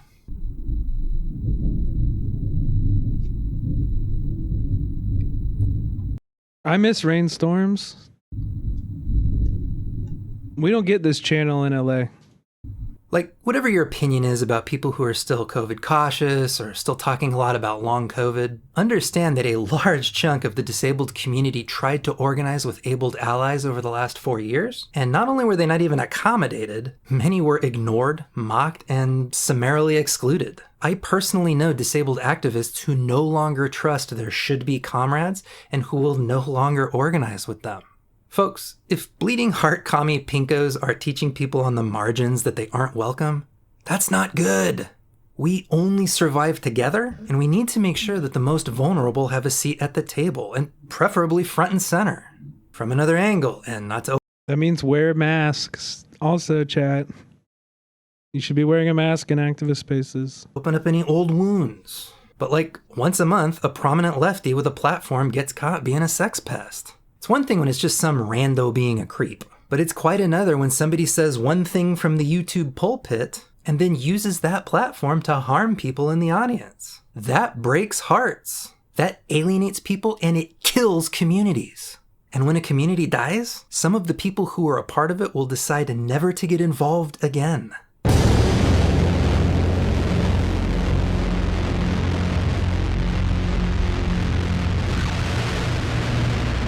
And lastly, and I'm probably going to regret even bringing this up, I think back to last year when there was a very visible disagreement on Twitter between a few black activists and a few trans activists over language, and no, I will not elaborate. I personally didn't agree with some of the black activists' takes. I'm sure he's just doing this for the video, but the guy does the Manson lamps? What does that mean? But instead of this being an intra-community discussion that led to deeper understanding and mutual respect in spite of our differing viewpoints, I watched a couple mutuals that I really liked be straight up, unequivocally bigoted towards black activists. I even tried to pull one of my friends aside and be like, hey, you're getting super heated and you are taking some wild swings. Let's cool it down and just keep it clean. My off-ramp was not taken, and now I'm not friends no more. It broke my heart to see a friend be bigoted towards somebody else, but I also know that a lot of black activists had their hearts completely broken by white allies going basically mask off at the slightest disagreement. I saw more than one black person say that they have essentially given up on seeking solidarity in predominantly white organizations. And who could blame them? Even if you thought their original point was wrong, the bigotry that they experienced was completely inappropriate. And because of it, solidarity may be that much harder to build for years to come. This is so true. This is so true. And it's why, like, just chill, man. Like, even if you have a disagreement with an abolitionist on Twitter who is reeling from the reality of a Trump presidency in which they don't know where their legal status or immigration status will be risked, like, you don't need to be rude. You don't. Just, like, have some empathy. And for the record, I know I am absolutely guilty of breaking hearts myself, both in romantic relationships and in relationships of solidarity. It is something I am keenly aware of as I grow this platform and build relationships with you all out there. Many of you have told me privately that you have found solace and comfort in this channel. So the responsibility not to break your hearts weighs on me like a stone hung around my neck.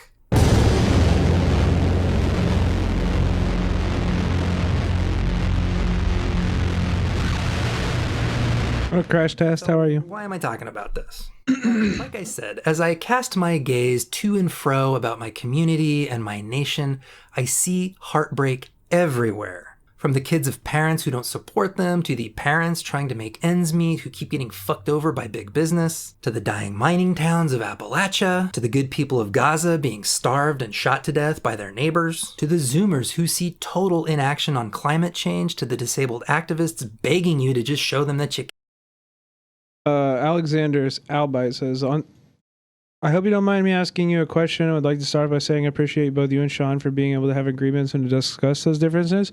I was curious what you guys had disagreed on and what your take was. I'm guessing it wasn't that serious, but I just wanted to know. Oh, yeah, I mean, did Sean mention this? I don't even think I mentioned Sean, but I don't even think we had a disagreement. I think we had the same take on Olayemi. Olayemi Olurin is an abolitionist content creator, and she was posting takes about the election and Trump being elected, and she blamed a lot of it on Kamala being a black woman and said that, like, even if she was further left, it wouldn't have mattered. And I disagree with that. I think, you know, there needs to be like a material analysis attached to those kind of takes where you're like, you know, explaining that, like, if you give the American public a story that explains their inequality and explains their economic situations, then they will respond to it, you know? But the problem was that, like, Kamala didn't do that. And America is a white supremacist, misogynist country, you know? And so both of those things led to Trump's victory. And I don't know. I felt like Sean kind of just, like, went a little hard. And I felt like other streamers did too, and I don't have to name them, but, like, everybody just went a little hard on Olayemi over that. And it was just like you have a small disagreement with her. Understand that she is, like, a very full person and, like, does incredible fucking work. Is, like, objectively somebody we should all be looking up to in this movement. And so I didn't feel like it was right to, like, be attacking her. And I think from all sides, everybody was operating from anger and, like, a frustration with the Trump victory. And so, like, nobody was on their best behavior. And I totally understand that. And I was trying to be gentle with everybody involved, you know? But I was also like, I don't think we should be fucking going after somebody like Olayemi, who is an immigrant, who's, like, might be fucking kicked out of the country because of this result. You know, even if she's wrong, like let her be wrong. Let her have that like anger and let her express it however she wants. Like, and I also just don't feel like she owes a response to you or anything, you know? Care with a mask to the black activist. I don't think she owes us, like, you know, you're not guaranteed a spot in her replies if you're saying shit she doesn't like, you know? I don't think that people need to listen to stuff they don't want to listen to on Twitter. And I don't think it makes them like immune from criticism or unable to engage with criticism. Like she's under no obligation to engage with anybody. That's the bottom line. Like truly, you know? Activists wondering how many times they get to complain about something before their white comrades turn on them. And what worries me. And like I said, dude, Sean and I are good friends. I don't have any problem with Sean over that. I just like replied to his tweet and I was like, come on, man, she's not a liberal. Like, you don't need to call Layemi a liberal. She's like definitely not, and you know that. I was just like trying to be like, come on, like let's cool down a little bit. With income inequality in Appalachia, I think heartbreak makes people distrust their neighbors, distrust their government, and distrust the efficacy of collective action. And what scares me for the United States in particular is that we are a nation full of people who are brokenhearted and isolated and alienated and hopeless, but who also have access to a mountain of guns and a culture that tells us guns can make you powerful and feared and respected. If there's no future, why not settle some scores now? So typically I like to end on, if not a positive note, at least an active one. This then is how you should live kind of thing. And for this one, it's kind of tricky. Like, an obvious takeaway is, if you have a platform, you have an even greater responsibility not to be a shitbag, because your shitbaggery has the potential to break a lot more hearts. Yep.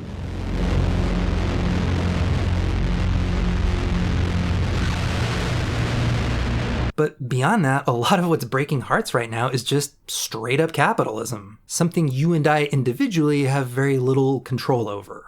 I guess I wanted to bring this up because this is an aspect of community building that I think about a lot. And it's something that I would like you to keep in the back of your mind as you create projects and organize mutual aid and work towards building class consciousness or dismantling systems of oppression. It is human and inevitable to make mistakes, but it is dangerous and self-defeating to break hearts. The kinds of people that you and I need to be serving are precisely the kinds of people who keep getting fucked over and abused by society. If we are careless with that responsibility, if we are thoughtless in how we treat the badly treated, we are going to discover that we have precious few chances to build trust, and once it's broken, you are very unlikely to get it back. Do not be the reason somebody else gives up.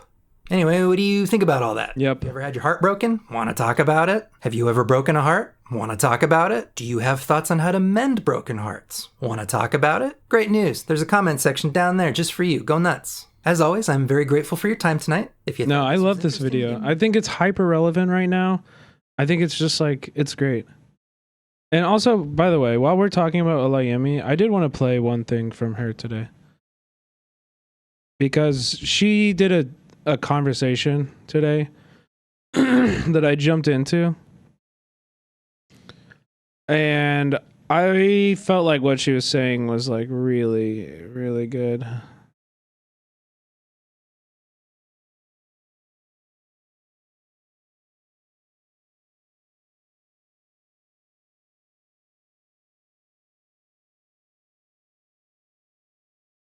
Platforms I'm building and what I'm in. Like, I wouldn't even say community, because honestly, my experience of the last several years has been that I am not a part of communities. Like I am mistreated and attacked by every corner, right? Like the black people online, the black leftists or whatever. I'm not an American, so they spend all their time harassing you, like talking shit about you, that you're not further left enough. It's all this and the next thing. We talk so much about community. I feel like I always see this, like it's like in leftist spaces online, it's community. And I feel like the big fucking elephant in the room that nobody ever talks about is how hostile and abusive those communities be. 100%. And how many people 100%. They are less concerned with power building, with community, with getting anything done, and they are concerned with them getting a spot. And they have it in their mind. It's this like, and I understand how it happens, how because that's what this anti-black world is we live in, right? Where they treat it like it can only be one black person. And because we experience that, we do the same thing. And we cannot see black people doing something without thinking they are the reason why I don't have. Like, they have a platform, they ain't left us enough or whatever,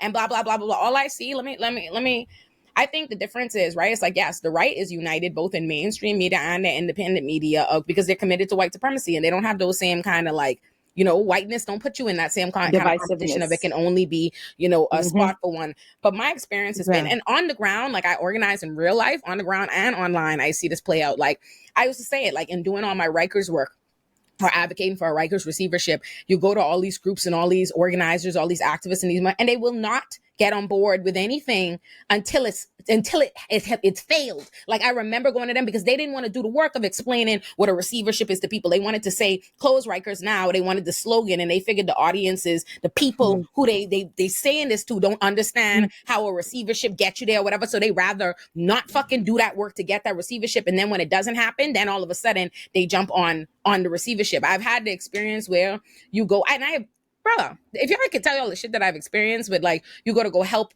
in some movement to go help with some legislation or something that is happening in a city, and you will see these on the ground organizers that have not been able to get any traction on their issue get angry at the help that they are getting from bigger platforms because they feel like they want it to be theirs. Like they rather the fucking shit not take off, they had no traction or accomplish anything, so they could say they were the one that championed. And I've seen it. I've been on those phone calls where they are actively mad at help that they have received, right?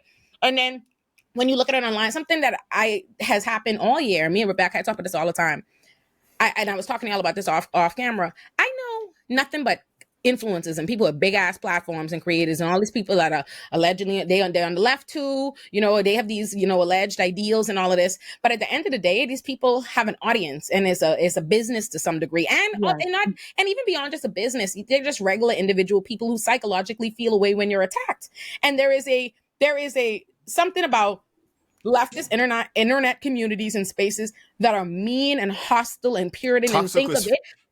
No, I mean, of course, two-based. I think she's talking about her own experience. I don't think she's talking in specifics at all. I think she's just talking about, this is something that I've experienced. Want to just dunk. All they want to do is dunk on people and attack people and do all this nonsense. And so what happens is all fucking year, I'm telling you, and I genuinely mean all year, I'm not even exaggerating. All year I've been frustrated at the sheer amount of progressives and leftists that I know, that you talk to them and they're saying all the things that you say, and they calling you, they upset about everything that's happening with the election and yada, yada, yada, yada. Then they get on their fucking platforms and say the exact opposite of everything they're saying to you privately because they want to pander to a particular audience on the internet. And then all of a sudden, I swear to my God, I have a list of all of a sudden in the last couple of days, my anxiety about the election. They posting today long fucking paragraphs and Substack posts and shit about their pain about Trump losing the, but all fucking year you've been going to your giant platform and doing this. Like, this is even a conversation I had with, like, and it's mainstream and independent, right? Like, I was looking at, like, even like with Charlemagne and the Breakfast Club, them take for example, the Breakfast Club all year, all like for like years now, platforming right-wing nuts, right-wing people, criticizing Kamala Harris, doing all this and the next thing, all these things that obviously hurt your cause. And then all of a sudden at the end of the election, now you want to be pro-Kamala. Now everybody's shocked. Everybody want to climb. It's like I have never seen this desire to want to scramble. And I don't know what the we do about it anymore, because honestly, I feel like I have tried to do the things that I've heard, like, that I've come to believe, and we all say that we want done, right? Like, oh, we should try to platform all Black people. We should do this with independent media. We should yada, yada, yada. And I do the things, and I have never received more hate and animosity and all of this. Like, even when y'all say, oh, this platform, all I ever hear from my platform is how it's not. People will tell me, I will platform that they will tell me my platform is not left enough, complaining that I'm not further left because I don't have on somebody enough that I introduced to them on my platform.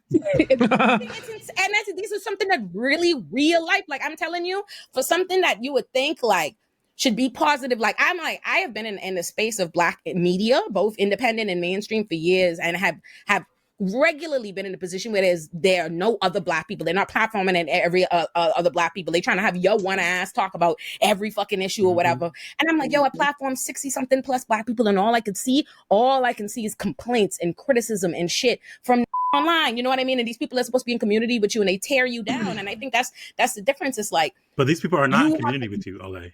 Like that's the thing. But that's also what I'm saying comes to be the thing, right? Is like we have a community that doesn't want to be in community. Like they split. Like if you look at how this election has been. Yes. Unfortunately, there's way too much truth here, and I genuinely don't know if we're ready for this. She is 100% right. She is 100% right.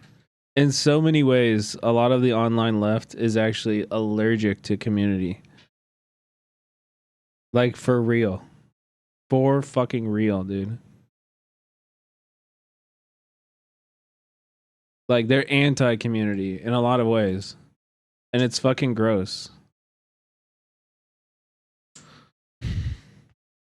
And I don't know. I'm not saying I'm by no means perfect. I can be a sectarian, and I can criticize my friends and do all that shit just as much, if not more, than the next guy, you know? I'm not saying that I'm immune from this at all. I'm not at all. But it's something we should change. And I am proud of like the way that I've managed community on the left in this in on Twitch. You know, I think like I've done a good job of like building out people in, you know, like reaching out and working with like every leftist streamer that I can. I think even like 2 years ago at TwitchCon, right? 3 years ago even, everybody was just like, man, there's just like no like leftist community on this platform. And so when I joined, I was like, well, fuck that. Like, we're gonna all do shit together, you know? We're gonna do the game nights. We're gonna do Civilization. We're gonna have panels for debates and stuff like that. And like, you know, bringing everybody together to do things is like one of my favorite things, and I want to do that more. And I think building those kind of like genuine friendships where you respect this person not for what their audience is, not for their numbers, you know, not for that shit, but because you genuinely respect that person, you know? I feel like I'm lucky to have these kind of relationships with a lot of people in this space, right? With a lot of people in this space, I feel very lucky that I have like an actual genuine, like, you know, love and appreciation for them as people, like not just as creators, not just as peers, like, you know, like they're my friends, you know? But this shit is way too common, man. It is. Handled, right? Of how the left spent, the online left. Let me say this particular. Like, bro, this is also something, I don't mean to pick up like and be like a drama queen about this. I don't think about it ever. But like, who's that guy, Zach the Communist, or what's his name? Does anybody know who I'm talking about? There's like that other leftist. He's like, his name's like Zach the Communist or something. Oh, Kyle. Yikes. Kyle the Communist, you know? Brother put me in the fucking, yeah, he banned me in his platform. I never talked to this guy ever. I've never had a conversation with this motherfucker. And I'm out here like organizing shit all the time. I'm like doing the work. I'm making events for leftist creators on the platform. Like, what could possibly motivate you to have a beef, to like start beef with me? And I never even met you. I don't even know who you are, dude. It's just so weird. It's so fucking bizarre. Like, why are you so, like, what in the fuck is the point of you? Like, it's, again, like, you're anti-community. You're genuinely anti-community. Contingent of the left spent all their energies attacking and shitting on the people most likely to be on their fucking. Am I even associated? Like, when the fuck has Hassan associated me with him? I'm not associated with Hassan. That's what I mean. Like, what the fuck is that? I'm not associated with Hassan. Hassan never mentions me. He's mad Hassan shook Charlie Cook's hand. Yeah, that's the funniest thing too. That's the funniest thing too, is that I also had that criticism. I literally had that criticism of Hassan too. When I saw that shit, I was pissed. I subtweeted about it. I went on Grimlow's stream in the morning. You know what I mean? Like, and it's funny to me to hear them constantly say they're criticizing, they're mad at the Democrats and they're mad at Kamala because they're saying that they didn't do enough to try and bring in these leftist people in these persuasions. And I'm like, who? I found you because you wished Hassan a happy birthday. Yeah, I did do that, but they asked me to do that. Okay, it's not like I was begging to be in that space. I don't think Hassan is like, I don't consider him like a friend. You know what I mean? Like, I like Hassan. I like his content a lot, but we're not friends. You know? We're not friends, but they asked me to do that video.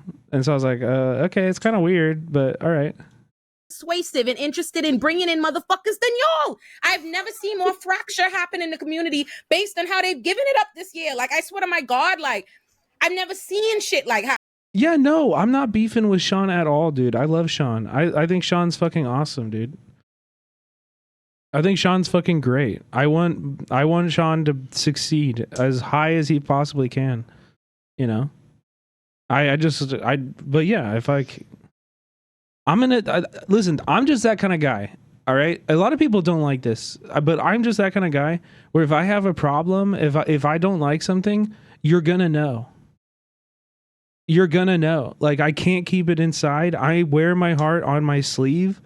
And I tell you exactly how I'm feeling. Some people don't like that, and some people can't handle that. And I get it. And I'm not always right, I'm not. But I'm always going to tell you, I'm always going to tell you. How it is. I promise you, it's been incredible to me, the way been barking down your fucking neck and talking to you like a dog. And I'm just like, if you don't have, as Black people or whatever marginalized group talking, if you don't have the same kind of access as, we don't have the right wing access, we don't have those outlets, we don't have Joe Rogan.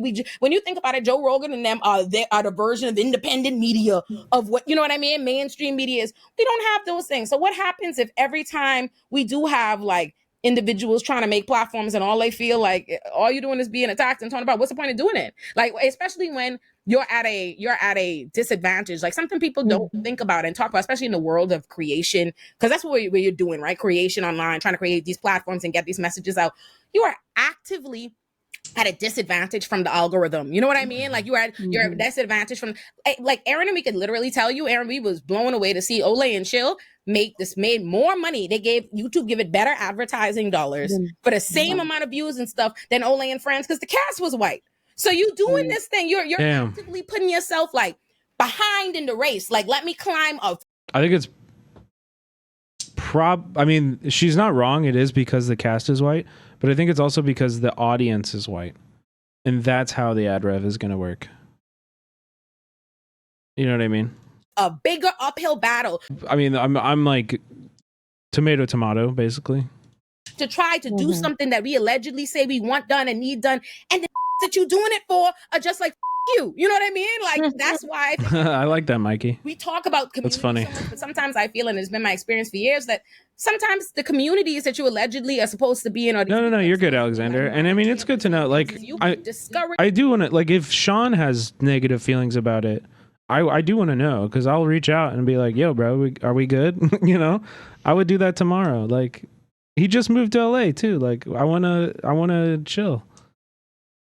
You worse and alienate you from the work and the things that you want to do. Like, they make you feel like, honestly, I genuinely am like, I'm not even exaggerating when I say I feel like I have nothing left to give or say to this kind of, like, I am exhausted of feeling like I'm supposed to be everybody's fucking voice, everybody's fucking advocate, everybody's advocate but my own. But there's always, every time, I think it's interesting that no one ever puts a quote on how many times I'm supposed to jump out and talk about what's racist and what's wrong about which group was treated this way and who was that. But if I want to speak up for myself, all of a sudden it's like, you're just complaining. You don't need to do that. Oh, you're an immigrant. You're this, you're a blah, blah, blah. Yeah.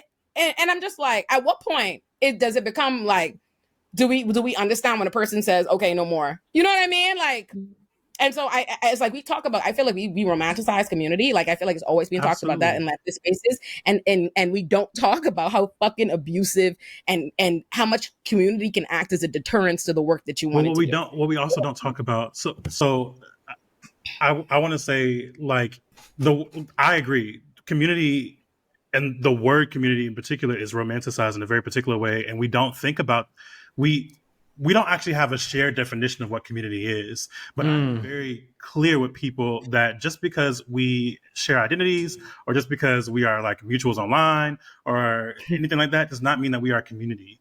Community. Right. When I say I'm in community with somebody, I mean that I am in community. I am.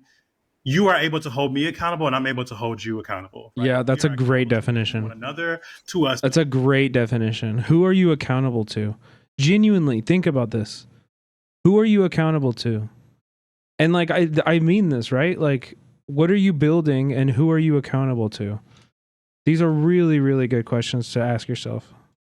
Specific thing, to an idea, to a politic, to an ideology, right? If we don't have that level of understanding, we are not community, right? We might be associates, we might be people who have conversations, we might be, we might even be online friends, right? But we are not community. And like, I take that word very seriously because of exactly the point that you're making. Like, I've been in, like I said before, I've been in these spaces for 11 years now, for over a decade. And I have just witnessed the ways that people will abuse, harm, mistreat, violate, right? And then just move on, right? Like there's no reconciliation, there's no there's no accountability, there's no care, there's no love, there's no grace. But what I also think is true is that even when you are in community, to be clear, community is not going to save you, right? Like, I think that is what the misunderstanding is in a lot of these like movement spaces, is that if we are in community, then somehow we have found salvation. And my thing about this is, and this is, I don't want to, this might be a different episode, so I don't want to get too far. But but the thing about it is like, black folks in particular have been searching for a savior for so long, because we know that anti-blackness has kept us in the fucking trenches, right? That we have to find something that is pulling us out. So whether it's Jesus, or it is nothing. I don't even think we're gonna be able to keep him. We're reaching out to. We just picked him up like literally an hour before stream. We found him in the engine block of a Prius that we parked next to at a Staples. So we've been taking it minute by minute, but we've reached out to some shelters and stuff. You wanted the woo-woo sisters because I love my woo-woo sisters, or whatever it might be, right? Like, we are finding something to ground us, to hold on to give this life meaning. And in the process of doing that, right, a lot of shit happens because we have been stripped of any sort of like real relationship to what it means to be in community. We've been alienated from what it means to be in community. He's so cute. And so of course sometimes shit. Can I keep him? Do you live in LA? Because yeah, we actually would love that. Yeah. Not $1 billion in the elevator, but but we don't acknowledge that we don't get to really hold that. Where are you going? So it's like, like I struggle with the idea that I struggle with that, because I am somebody who is staunchly committed to community, who also understands that community is not going to save us. And to that point, this is why to bring us back to the conversation, this is why this election for me has been like such a like interesting thing, because people have made it seem like what was on the ballot box was slavery, which if you're in California. yeah. But the reality is that like you don't have to vote for slavery to exist. Slavery has never It ain't gone. existed. It is not gone. It has existed for as long as we have been forced into that hold, right? We have existed on a plantation, and that would have been true no matter what. And so it's like, but what in my mind, I'm like, as community, quote unquote community, why are we comfortable with the idea that a vote would be a thing that determines whether or not we are slaves? If a vote can determine whether or not we are slaves, then we got to do something else. Deshaun, you're extremely profound in like the separation, and really like bringing like to like how we mistreat our community. But here, let me try to find these people's. Will this work? I think this is all of their YouTube and Instagrams. So the bottom two are Instagram. These other ones are the YouTube pages. But I think the problem is we have conflated community with network. Just because we are networking amongst others don't mean we are in service of each other. Absolutely. And so we get into a space and it's like, all right, you working, Olay is working on, prison abolition. Boom. You working on Afro-pessimism. Boom. Somebody say, I'm working on representation in media. All of those things can happen in a sort of Venn diagram and not necessarily serve each other. Yeah. Right. And so when it no longer serves us to be network, our communities separate. Yeah. And that is the issue, is that we don't have a social contract that we've agreed upon outside of our blackness being the thing that we know will get us killed. That's the only thing that we can agree on. Amen. We know that we walk down the street, any one of us can get that work, period. That's it. That's the Thank you, Prodigy. we can agree upon. But like, we haven't sat down and figured out no parameters. We don't even know do you remember who Fannie Lou Hamer is? Or do you know who Lucretia is? Like, who are you outside of somebody who watches Real Housewives of Potomac, which I like. And that don't make it so. That don't make us community. Yeah. And like another good point. Show. No, sorry, like that's like that point in particular, and even culminating that with like what Alay and Deshaun saying is like the first thing that was blaring in my head was audience capture, and essentially how like Olay, they see you as a lightning rod for all of their different grievances pertaining to not only the Black experience, but just everything around it and adjacent to it.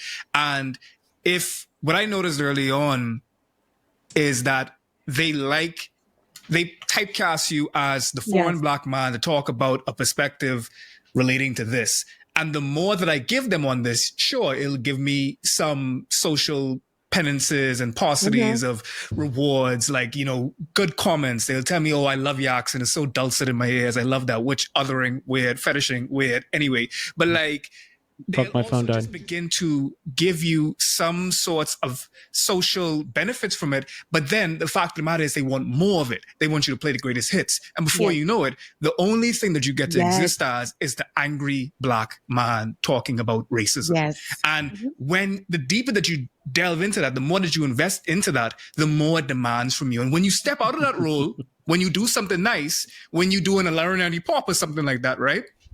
That's when mad. Or when you don't exist as the immigrant for this particular issue and they feel as though like you encroaching onto their territory for Black American issue, then it's just like, okay, hold on. You tap dancing off beat. Nah, you tap dance on this beat. And then you have to go right back to the minstrelsy show. So that's the reason why, like, very early on, I say, no, I got to you all up. So like early on, I got to mess you all up for real. I got to go and show some dance all up inside this. Or I'll make another channel and I see the way in which like different audiences, you bleed out of those different echo chambers and more get you comfortable with being uncomfortable with me. And if you was uncomfortable with me anyway, then you was a fair weather friend. And I mean, it is what it is. Thanks for settling the score. But the audience capture in particular is a slavery, like what Deshaun is saying. It will essentially slave you. You think that you're getting, a couple more dollars on a particular thing, but you two are making far more money off you with that. But your audience gets something far more valuable, far more vital, which is your vitals, which is your blood pressure. which is the fact that like they have on the end of their keyboard, you.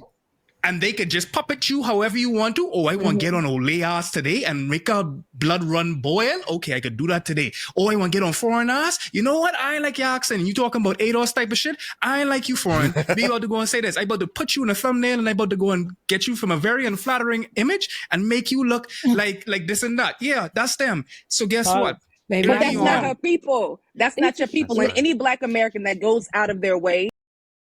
All right. I took a lot from that conversation. You guys can watch the rest on your own if you want. I highly recommend you do, actually. I took a lot from that conversation, especially with regards to community, something that I'm deeply, deeply reflecting on always, and always looking for more people talking about it, more people building it, you know, lessons that we can learn. I think I'm gonna head out, guys. So I told you it'd be a short stream. Gave you guys a good 3 hours. I think we talked about some good stuff. Thank you so much for all of the love and the gifteds and everything tonight. We broke our freaking record on the hype train, and for that, I give you Kitty. He's too sleepy to open his eyes. He's so sleepy. He said hi. He said bye, chat. Bye. Oops. Bye. Bye, chat. Bye, chat. See you. Okay. We're gonna raid out. I've been sleepy as frick lately, so I don't know. We'll see how I feel tomorrow, but fuck it, dude. I might just go to sleep. We're gonna raid March.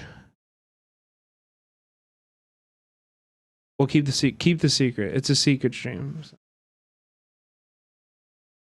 It's a secret stream, so don't tell anybody. But we're raiding March. So everybody go follow and show all your love. What should we raid message? What should we raid message?